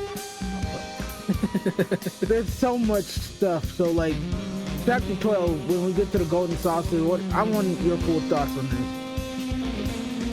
I mean, we're getting back to the gold saucer, so at this point we're trying to convince Dio to give us the key to allow us to get to the Temple of the Ancients and stuff like that, and unlock the secrets there. This is the big moment that a lot of people have been waiting for, because it's our big gold saucer date. It's such a pivotal moment in the original game. The fact that you have so many options is amazing. The stage play with Aerith singing "No Promises to Keep" and playing that entire stage sequence too with Loveless. Yeah, again, they made it better than the original. They made it better than the original. Whole portion emotionally rocked the shit out of me. Yeah, I wouldn't say better than the original. Actually, I'm retract that. I'm gonna say they went the route they said they were going to do by adding so much to it, because there's a beautiful thing about simplicity in video games, especially from games back then. Yeah. But the way they did the stage play, and then Aerith having her own song that she sings, that it's so beautiful, and having the date after that, depending on which characters you favored, I thought it was just it's such a Final Fantasy moment, and it's such a feel good moment that you're glad to have played a video game. Yeah, so it's really good. Even I said it in the throne, was like, yeah, this is what video games are for. Like, video gaming as video game, but also a story. I always tell people, like, video games aren't just games. They're not something you just pick up and play nowadays. Now they have a story. They have something. You can play video games that just to play, but some people, like, it's a movie. It's an interactive movie that you'll sit there and play, and that's not a bad thing. So you're experiencing a story, but you're the one controlling what's happening. Yeah. Well, that's why I love big moments like these, like this one for the characters, especially for Aerith, where she's saying "No Promises to Keep." I've seen some debates about what this song actually means and who is it intended for and stuff like that, because obviously you have interpretations that where people think that Aerith is singing to Cloud, or she's singing to Zack. And actually, the Nojima, the writer, confirmed that this was a song that obviously he wanted to have some romantic anecdotes in it. Yeah. So, because it's a good song for that, but it's also just a song about Aerith singing to Elmira and Barrett and Cloud and Zack and Tifa. Like, this song is so wide ranging that it's not just about it's not about a story between two lovers or two people that love each other a lot. It's about Aerith's relationship to everybody, and how no promises to keep, how destiny is, they're not tied to destiny, right? Like, because destiny is seen as like a promise. So in her sense, it's like, I'm not gonna let destiny take a hold of my life. I'm gonna choose my own way, and there's no promises to keep in that sense, right? So I thought it was a really beautiful way of her saying that she loves everybody, and she doesn't know when or how she's gonna see them again, but she's always gonna hold them in her heart forever. So it was a very beautiful moment. Yeah, and that's how I interpreted the scene. Anyways, people can see it differently, but that's a beautiful interpretation. But that's how I interpret it as like when I was watching it. So Because I was like, that's pretty much what I was gonna say. Because I was like, sorry. no, you said it better. You My said bad, it 10 man. times better, man. I loved how you, because I was literally saying like, it's a.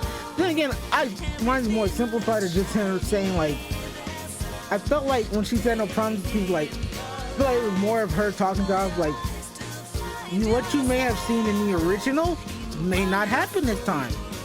It's not a promise that things are going to work out the same way. Maybe I'll live, maybe I won't, but at the end of the day, as long as we're going through the journey together, and even, yeah, this could be interpreted to Cloud maybe seeing that vision he saw in the first game. It's literally telling him, like, don't worry, things might end up differently, we just have to work through it. Yeah, exactly. No, that's a great way of looking at it too. But like that's my interpretation. I like yours a lot better. No, that's what I think is really beautiful, because if you can look at a piece of music like this or certain scenes in the game and you interpret it a certain way, I don't think really anybody's wrong. I truly believe that, because it's what you take away from it. So, your reasoning and what you took from it is as valid as what I took from it. But now it's time to talk about the fun parts. We got to fight all the Turks. In Temple of the Ancients, that was so badass, dude. I was wondering if you were playing against red sauce and the golden sauce. Okay, we got to fight both of the Turks, then we got to fight Rufus. That's what I meant to say. Oh, Rufus, yeah, that was a big surprise, dude. I did not expect that. Yeah. That's clever. And again, I was under leveled as shit. He was a pain in my ass in Remake, and he was a pain in my ass in Rebirth. Yeah, now. Nothing changed about that man. His boss is a little brutal, but once I knocked out Darkstar, my man crumbled. It took a long time for me to even get him to that half health, because I think I died like 5 or 6 times before I got him to half health. Yeah, for me it was just really kind of spacing him out, and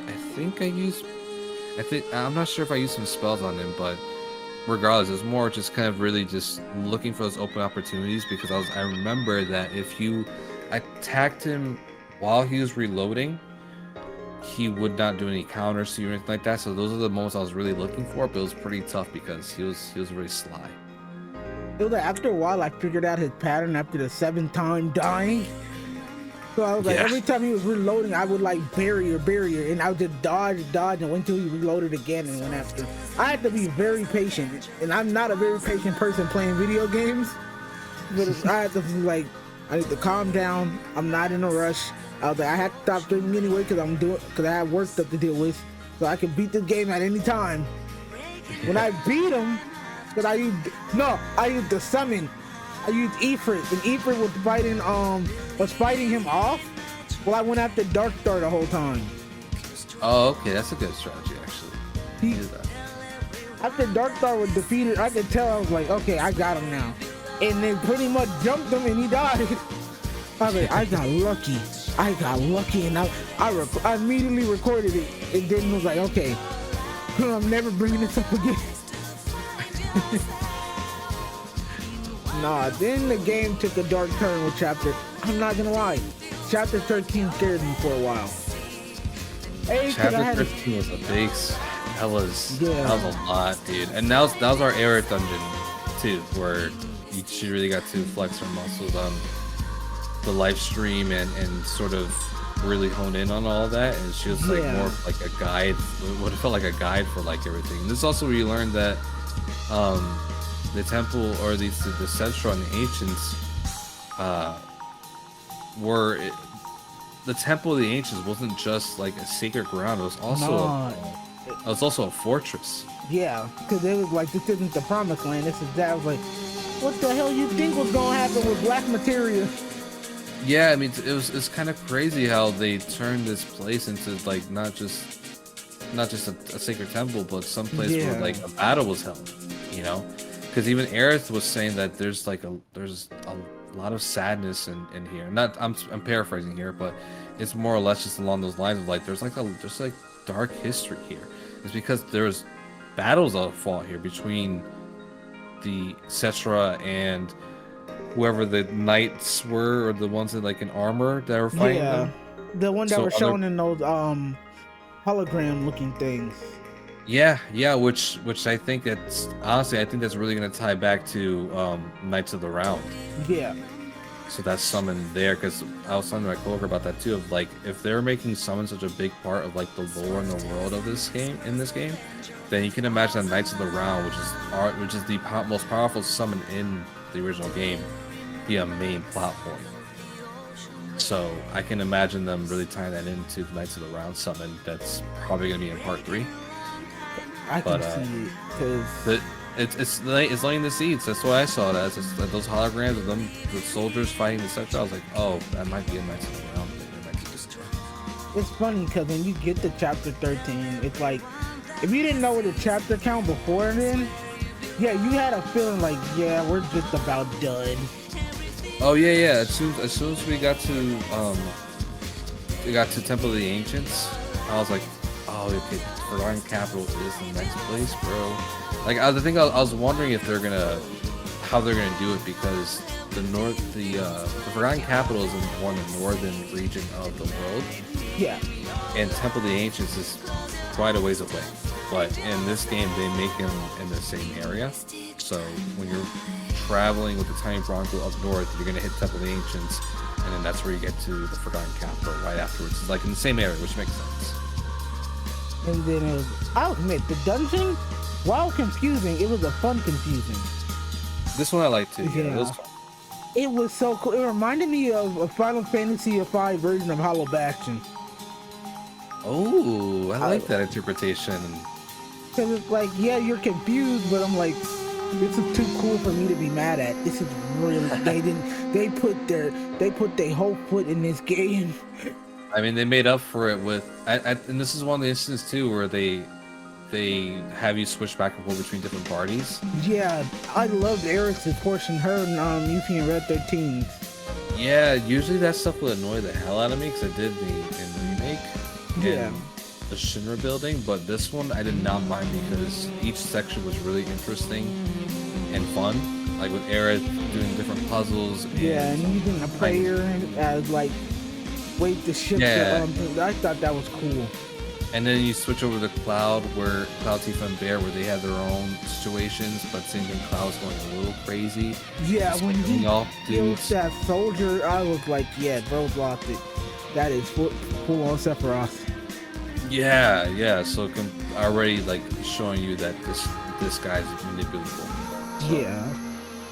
Crazy stuff, man. Really good. It's a really, really good chapter, and I love the boss fight between Song, which we finally get to see him in a boss fight. I was waiting for it. Song and Elena versus Yuffie, Red 13, and Aerith. That was a lot of fun. Yeah, and then Barrett, Cloud, and Tifa versus Rude and Reno. Dude, that was deadly, bro. Yeah, that whole fight was. Reno and Rude were so tough, dude. I was on the verge of dying. I think it was either Tifa or Cloud that I only had like maybe less than 1,000 HP available, and both characters were dead. I was like, oh, dude, I'm gonna have to redo this whole fight. But I eventually was able to survive it. But Reno and Rude were demolishing me, dude. See, I did okay because I had Barrett. Before they could get around, every 5 minutes I made sure Barrett had barrier on one of them. So it was going back and forth. Barrier is your best friend in this game. Then I had him have steel skin, so that way we were able to take most of the hits. But the only reason I won, because we were very close to dying too, synergy attacks. At the last minute, I had a synergy ability. Because I was saving stuff like that. Yeah, I couldn't get them all because Reno, which is so deadly, and then they have a combination attack that would just wipe out one character at a time. I was like, God, okay. And as I told you all before, my favorite ability came in handy, triple slash. Yeah, that's a good one too. I barely used that one actually. Oh, you don't understand, triple slash saved my marriage.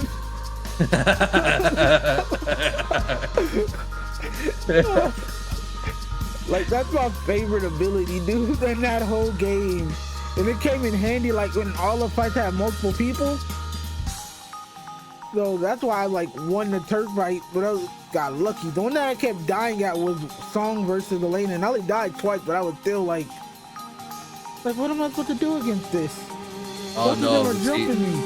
See, when I Red 13 was Red 13 is so broken in this fight because when I jumped Elena and she would get pressured, Red 13 would just go absolute ape shit, dude. And I kept Red 13 at a low health so I can use his Reaper's touch ability. Yeah. So when I got Elena pressured, I'll stagger her and have Tifa switch over to Tifa, do her two abilities where she does Unbridled Strength and what's it called? High and Rise or something like that. High and Rise and something else. Basically her version of a Shoryuken.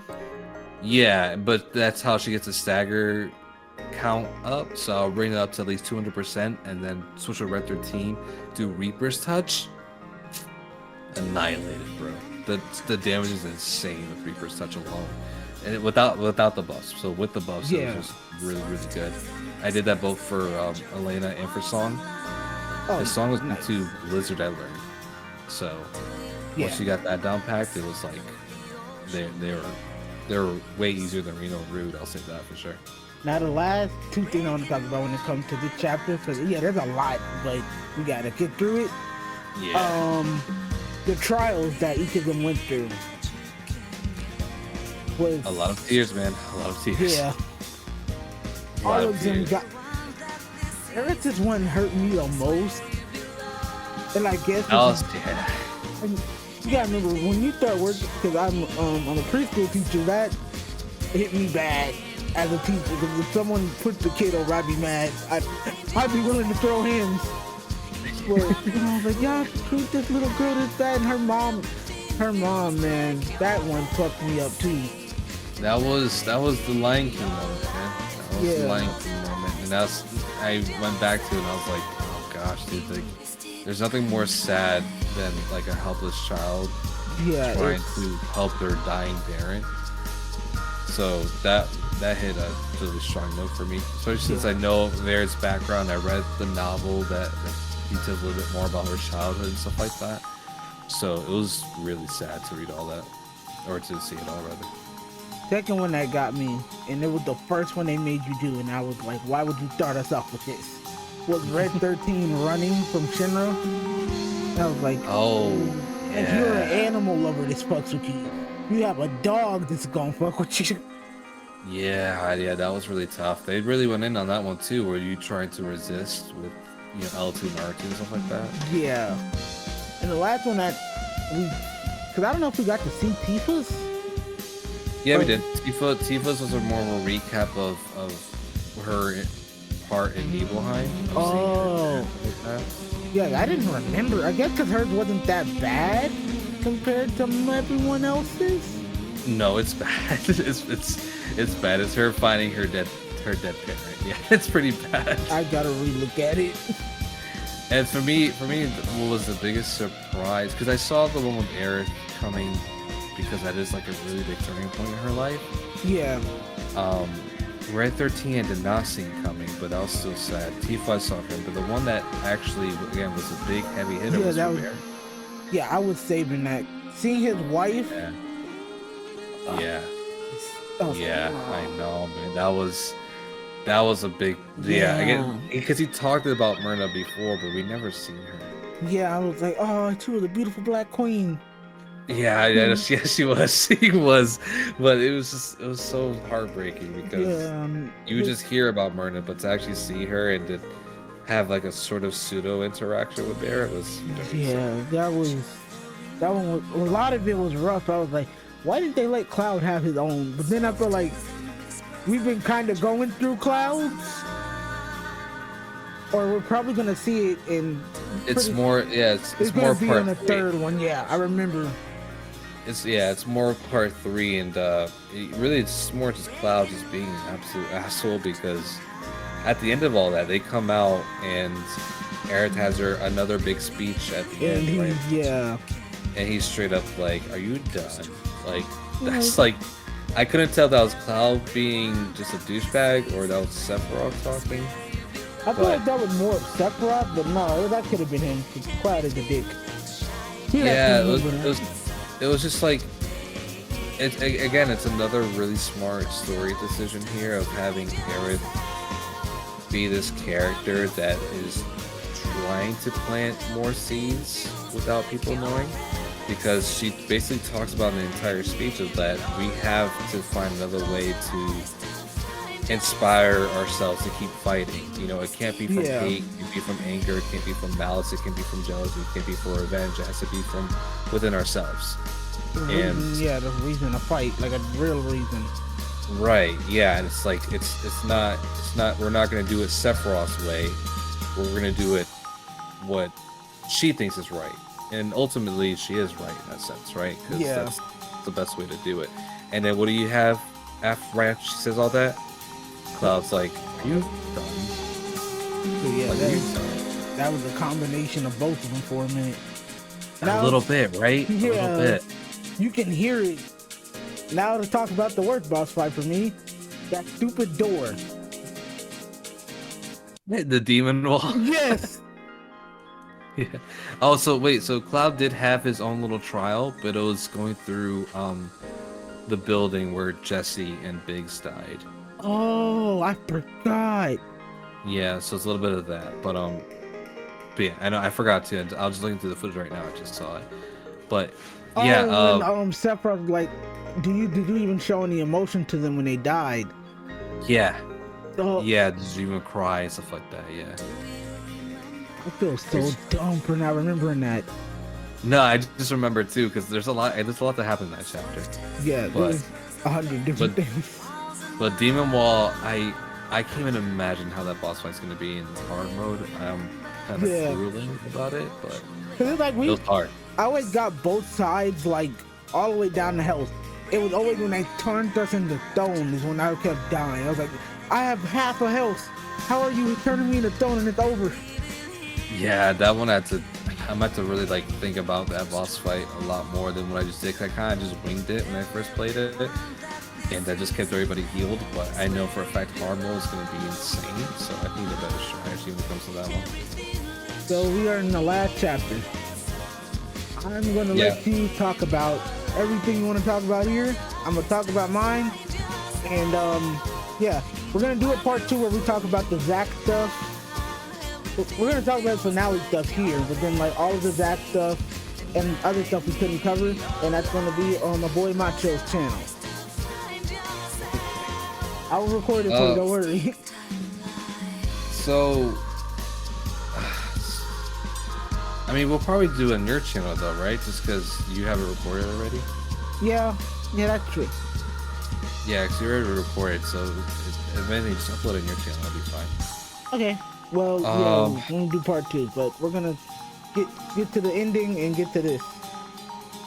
So, how do you feel? I mean, there's so much. I mean, yeah, we'll break it off. So it was just overwhelming. It was just overwhelming this entire chapter because, again, spoilers. Obviously, we've been talking about spoilers the entire time. Yeah. But it was just overwhelming because I didn't know how they would do it. Or if they would do it, you know, this is all still a big mystery to me. It was a little anxiety-inducing. Yeah. To be really honest with you, because it's like when I first played the original game, I first started with Crisis Core, so I already had like a little crush on Aerith. Yeah. Since it was like Zack's love interest and stuff like that. And then I played the original and I find out what happens and that she gets killed, and I was just absolutely heartbroken. And that was another moment in video games. I was just like, this is like one of the greatest things in life ever. It's like this game can make me feel things I never felt before. And Cloud's speech at the end of it, which is really, really sad, of like she's never able to cry or laugh or anything like that. It's such a starking memory in my head of when it happened that I didn't know how they were gonna recreate it. Same. And they make it sadder. They make it sadder and more depressing. They make it confusing at first, right? Because when we're first playing it, you don't really know if it really happens or not. Yeah. But if you go back to the cutscenes and you see the way certain characters act, you see the way shots are placed in a very specific way, and just the way the characters act, really, they do it. and they make it so depressing because it makes Cloud even more manipulated and really, really fucked in the head. I think one of the scenes that disturbed me really was him chasing her. This is the chapter before. Oh yeah, that's the end of chapter 12. Yeah. Yeah, when he's chasing her and she's running. Or 13, rather. Yeah, it's in chapter 13, and she's running, and he's like, "Eric, come here, Eric." And I was like, "That is some psychopathic shit." And when they fell down, and like it felt like, you know, she's on a date, and supposedly we're in her memories or whatever, how she wants her reality to be. Well, no, that was what that was. Yeah, can in you chapter 14? Yeah, so in chapter 14, what it does is that it throws a lot of information on things. They do what the Yakuza does in their games, where they throw a lot at you because of the fact that you see Zack in these different timelines start happening. So you see, what's his name? Stamp. You see Stamp in his different forms throughout the different timelines. And one of those timelines is where the Cloud and Aerith that fell down into the hole where the Temple of the Ancients were, they somehow ended up in the timeline where they were unconscious, and they end up going on a date, and that could have been like what Maximilian calls it, the Omni Aerith. That could have been the Omni Aerith taking their consciousness and putting them into a different reality where that world was on the brink of destruction, but they had a little bit of moment to have like their own little date, which is what Aerith wanted, because you know Aerith is a part of romance with Cloud. So that was like their own little date.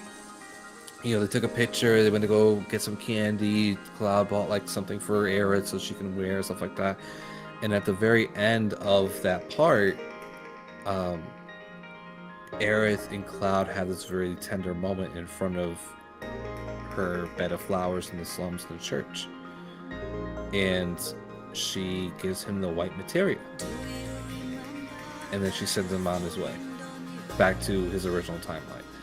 But at the end of that, and during that whole set piece, you hear Sephiroth say this is where you're behind. Yeah.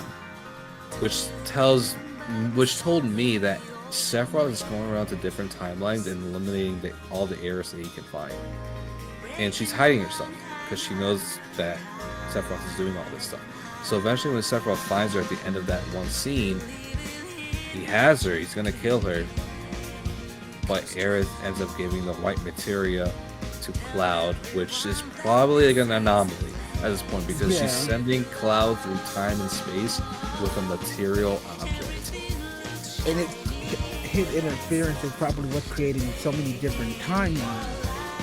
So that's what I'm starting. This is why I'm confused, because when I'm going by different, what I like to do is I always try to go by different timeline rules from different like series or whatever.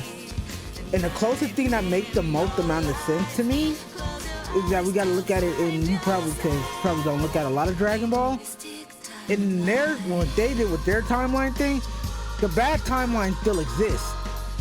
It just, the person that went back in time, he was able to tell the person that was going to die, here, take this medicine and you'll be good.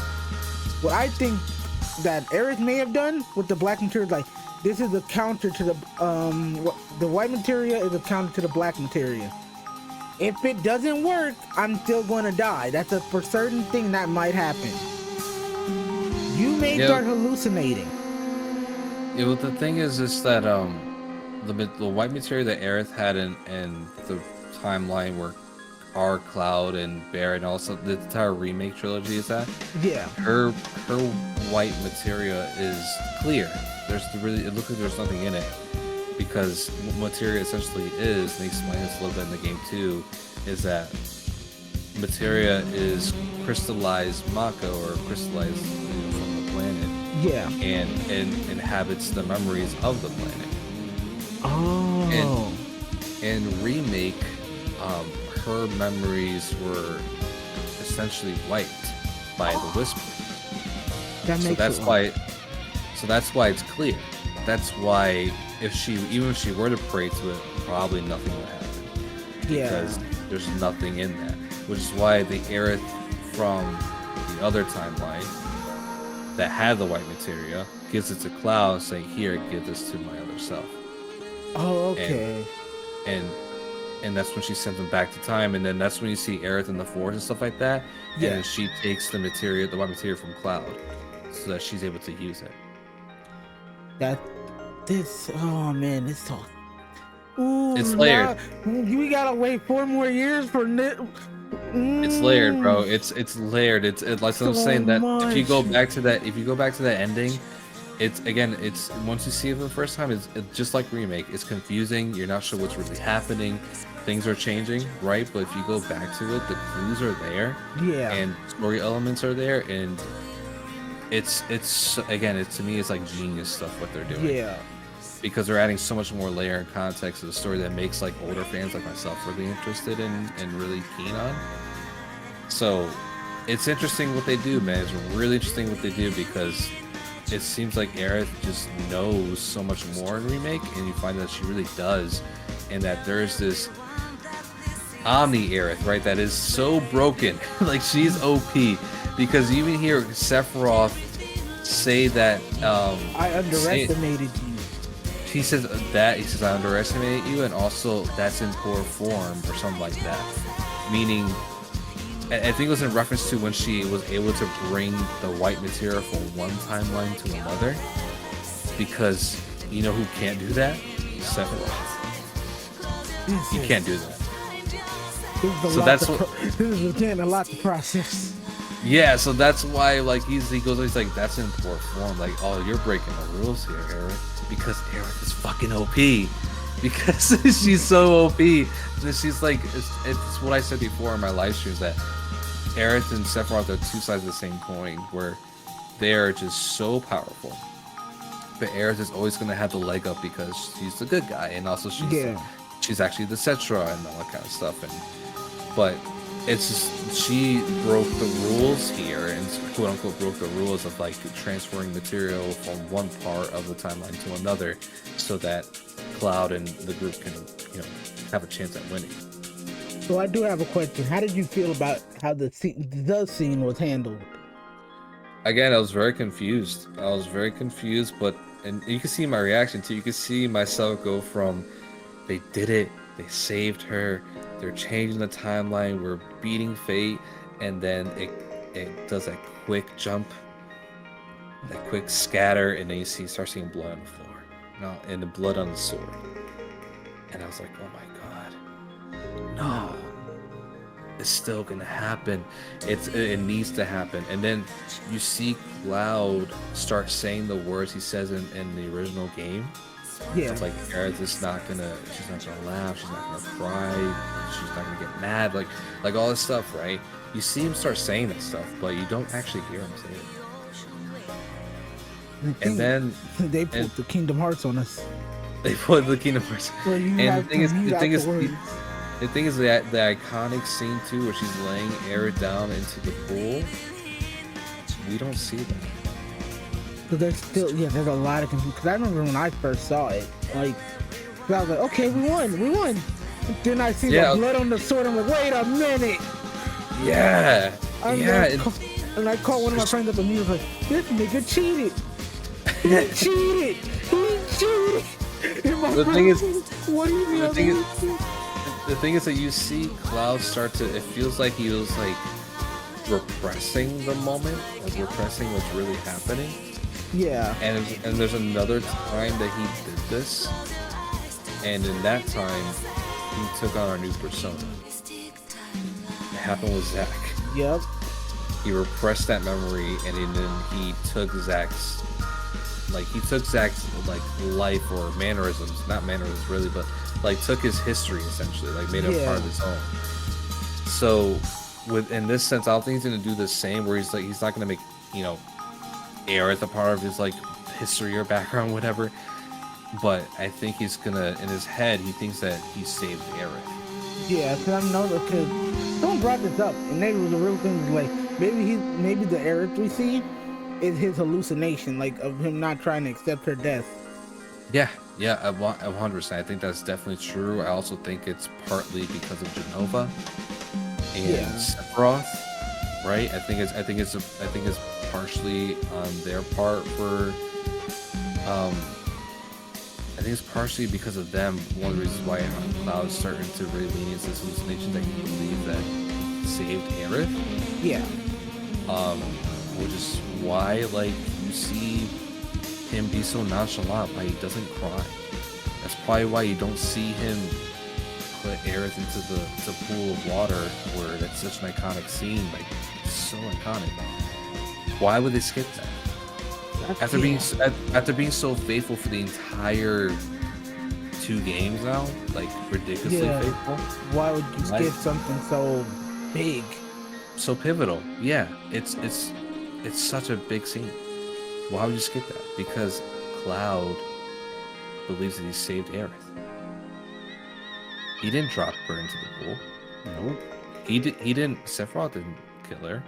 No, I saved her. And that's that in itself. And then the fact that he has that reality in his head, while Barrett, Tifa, Yuffie, Red 13, K-Sith are all in mourning. And he's the only one. He's the only one that's not crying. Yeah. Once that reality hit me, when I started really thinking about the game, I was depressed for that week, dude. I was so in a funk because I was like, that is so fucking depressing. That Tifa and Barrett can't, especially Tifa, can't look at him the same because she doesn't really recognize Cloud. You know, it's like watching your best friend like slowly become a different person because of an experience. Yeah, and that's another beautiful thing about the writing in this game and a lot of Square Enix games, that they know how to like depict these realistic things happening, but the characters we love. Yeah, and that's what makes it such an all-timer for me. It's like they took what was like a very important scene, and when initially felt like it was like they're taking something from us because it's such a pivotal part. Yeah. But they give it even more context and make it even more depressing because of the story of not just with Aerith, but with Cloud too, and that's what makes it even scarier. That's what's gonna make part 3. Like part 3, they really have to land the story beats and make it really satisfactory. Otherwise, it's gonna be one of the biggest flops in the industry. Yeah.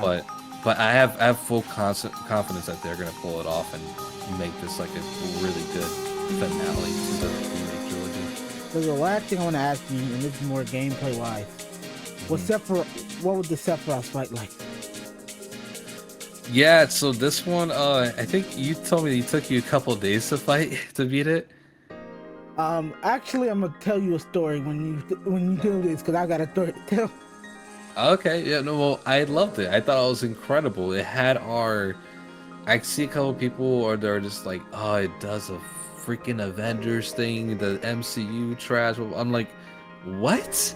Dude, like, they brought back Aerith and Zack in like a really cool fucking way, dude. I thought they were gonna do that shit in part 3. Yeah, You're telling me we got in part 2? Like, where we have Zack coming in and helping out Cloud, and he's like, oh, we'll save the chat for later. I'm just like, oh, this is so fucking cool. It's like in Kingdom Hearts 2, where you have Cloud and Leon back to back, and he's like, is this enough for you, or whatever? He's like, is this too much for you? It's like, I was worrying about the same thing about you, whatever. Like, it's like so cool, dude. And then you see Aerith coming through the portal, like on your left. I had to pause the game, go in the photo, and I'm like, let me just take a quick pic of this. Dude, it was so cool, man. It was like on your left, and you see Aerith coming. She's like, "We'll do this together." And I was like, "Fuck yeah, dude! This is what I'm talking about." Like, I went from being so sad and depressed and confused to like them actually doing the scene, or seemed like they were doing the scene, to now being hyped and then being depressed again. Nah. But they torture our characters here, and it's so sad and depressing, but. That Sephiroth fight was just so much fun. I loved it. What did you think, though? I want to hear your story. Okay, so I was playing this late at night. So I got to Genova. I beat Genova. I beat all of his forms. And when we got to him and Aerith fighting individually, I died twice. And I decided, like, no, I'm gonna put the PlayStation to sleep mode because it's 11 o'clock. I wake up, I'm ready to do it again. I was like, no, nah. I exited out. I went and bought a bunch of potions and stuff. Saved it. Did the whole. First, I put the PlayStation in my living room because I was like, nah, I want to see this on a big screen.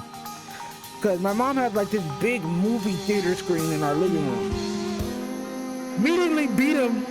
Did all of the boss fights and didn't die once. Didn't die to Sephiroth with Aerith. And my almost all of the lights in my house go out. Wow.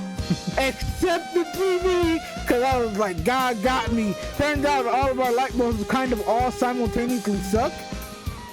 Because our wiring is old in this house. I saw that ending scene. I was like, I'm fucking confused.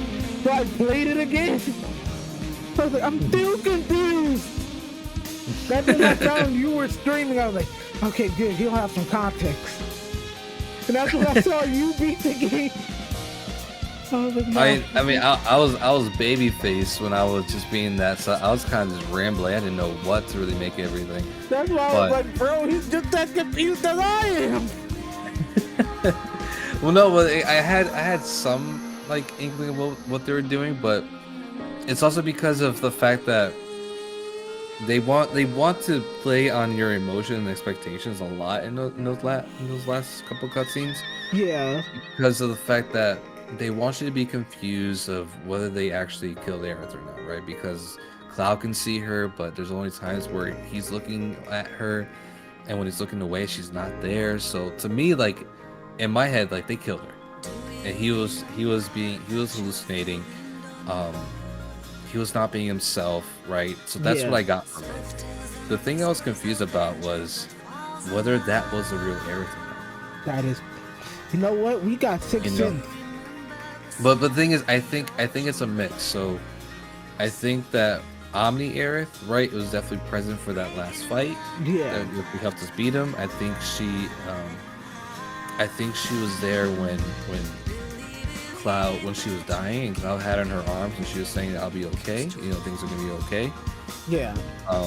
I do not think it was her when Cloud and the group were sitting by the lake, and she's sitting right next to Cloud. I don't think that's her, and I really don't think it's her when in the final cutscene. Yeah, when he's telling her I'll go beat Sephiroth. I'll go be Sephiroth, and just when she's interacting with the group and stuff like that. Yeah.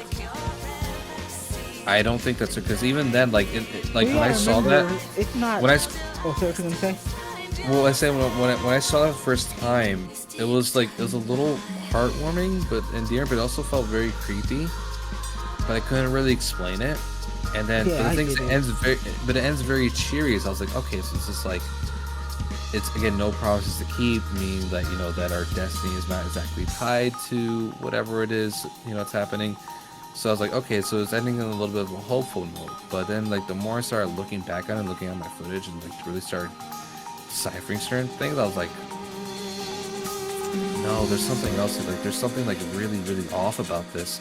And then I was watching Maximilian's interpretation, and he was having the same thoughts and ideas as I was, where this Aerith is like simulating being cheerful around the group and stuff like that without making any sounds, really, because no one can really see or hear her. But Cloud can. That's what I was saying. You have to remember, and I don't think you guys, well, this is just my interpretation. She wasn't technically interacting. What she was doing was she was interacting more with inanimate objects. Like, when the ship's wing is down, right? Yeah. That was the only time she was moving out of the way to make it seem like it was still a physical body there, but there's no presence, because it wouldn't make sense for them that when Sid asked this very important question, what did Aerith exactly do back there? Wouldn't she, Aerith isn't going to shut up about anything. She's going to tell you what she did. She has a childlike mindset where it's like, oh, well, I did this. She didn't interact at all. That's where I'm like, that's either an hallucination or a ghost. Yeah. I thought it was just a ghost or something, that it was a Cloud, or from Cloud's imagination or something like that. That it makes him more tragic character and a more really like his mind's like really fucked up. Yeah, it's bad. Like yeah, it's horrible. It's to the point where Tifa just came and looked at me. It's not because of lack of trying, guys. Because she just doesn't recognize him, which is going to be really, really interesting for part 3. But yeah, it was just like one of those things where, and shouts out Maximilian for pointing this out too. Like her dialogue at the end is very not Aerith. Yeah, disjointed. Well, just more of like, because Aerith's entire game, right, was saying that we had to find the strength within ourselves to fight our battles. Yeah. And we can't resolve from hate or anger or revenge. And Aerith's a very no-nonsense girl. She can do stuff on her own. Yeah, she doesn't need anybody. Yeah, there's multiple times in Remake where Cloud would tell her to Not do one thing, she did the opposite. She'd do the opposite, and it was in Rebirth the same way. She goes by the beat of her own drum. So why would she get so cheery and excited when Cloud's like, "Don't worry, I promise I'm gonna beat Sephiroth," and she's like, "Yeah, you promise?" Like, what? It's very good. That's not Aerith. That felt like Genova. I'll just say that's playing Genova or Sephiroth playing into this ploy of acting like Aerith to make sure that he goes and gives the black materia to Sephiroth. It feels very Squall is deadish with the theory. But only because it's kind of creeping me out now, because this is stuff I've noticed, but it was like, I was trying to ignore it myself. But I was like, it's very Sixth Senses, because it's like, I know you've seen the Sixth Sense, right? Yeah, it's a good movie. You know, when I found out that Bruce Willis was a ghost the whole time. Yeah. Spoilers for that movie, but come on now, it's on Netflix. No, it's a very creepy part. You're right, because there's a part of me that was like, no, I want to believe that that's Aerith, like giving us the cheery end, and it makes sense, right? Because like in a sense, she's dead, and this is Cloud's like ghost. So of course, like Cloud would be sort of like encouraged by this like ghost Aerith. Yeah. Of like to go and fight Sephiroth, like yay, go fight Sephiroth, but it is very creepy because that's not really Aerith. That could be Cloud's interpretation, or like his head is messing with him. Like, and Aerith is like his encouragement to like go do stuff. But it could also be Genova being like, oh yeah, you promised to go fight Sephiroth, you promised to go bring in the black materia, you promised to do this and that. Like, it's very weird. It's very, very weird. It's very unsettling. And like you said, you didn't want to believe it because it's so creepy. It's another thing that kind of creeps me out now that you bring this up. There's a cut line that was in the trailer where he was like, I don't even remember things that I should. He's basically talking about, I remember other people's memories that I shouldn't. But we never hear him say that in the game, or if we do, it's like somewhere like we weren't paying attention. Like, do you hear him ever say that? I don't remember, actually. I don't remember him. Because he says it in the trailer. He says it in one of the trailers. It's the recent one. The one I think at the Game Awards. If you look at the full thing. I have to look at it because I don't remember that. Because he says, I remember things that I shouldn't. And I'm like, wait a minute. And then it was like, you're talking about Aerith. And she's saying things that, you wouldn't expect her to say. And this is right after her supposed death, and I'm saying death in air quotes because now I'm confused even more and probably can't sleep at night. No, well, I'll say right now. I'll say right now, I think she's 100% dead. She is 100% dead. Well, you about to have this thing go through it. But no, I really think it. No, I think she died. It happened. That doesn't comfort me in this situation. It happened because look at all the other characters and how they react. They act like they're in mourning. Yeah. The only one who's not is Cloud, and it's because the game is mostly through Cloud's perspective. Yeah. So the devs wanted this to happen. They want us to be confused. They want us to be talking about it because the clues are there.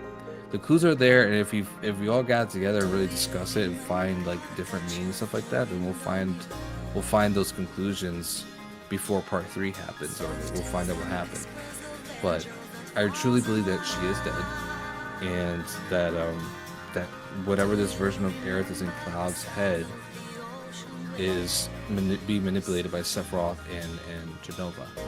Yeah.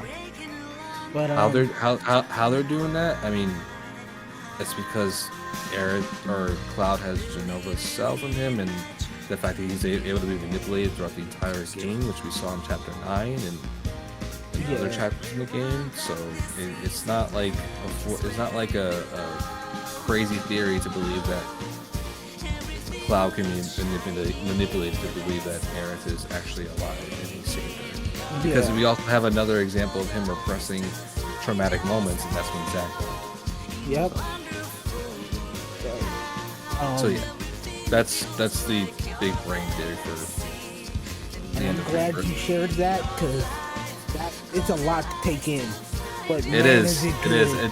It took me a whole week and some change to like really process everything, like to get out of the funk. But it was one of those moments where I was just like, damn, dude, like this is actually really depressing.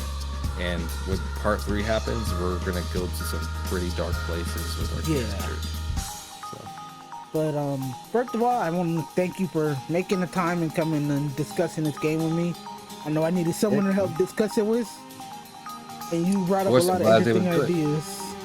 I'm glad I was able to talk about it and finally get all this off my chest. I appreciate the invite. No problem. And we'll probably do a part 2 later, and probably next weekend. Or whenever we can. Yeah, and, I think next week will probably work. Yeah, and I know I'm not gonna be as busy next weekend because I need to get my glasses this weekend. Yeah. But thank you guys so much for checking this out. I know it's 3 hours, but we thank you if you stayed the whole hour, if you stayed a couple hours. We thank you guys so much for watching and supporting. Go check out my boy's channel. It's always gonna be in the description down below. And I'll see you guys next time. Peace out. Let your heart be your guide and key. Macho, you got anything you want to say before we end off? Yeah, man, I appreciate the people that can check out my channel, my YouTube links and Twitter links and all that stuff. Follow me on twitch.tv/BoricuaMacho. It's BORICUAMACHO.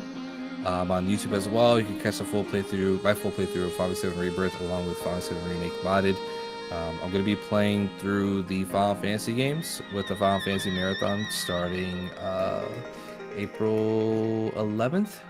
Yeah, April 11th at 6 p.m. Eastern Standard Time. So we're playing through all the Final Fantasy games and starting with number 1 till Final Fantasy 1 Pixel Remaster. Come join me on twitch.tv/BoricuaMacho and check out the YouTube channel and follow me on Twitter and all that stuff. So thank you for the invite again. Alright, peace out, guys.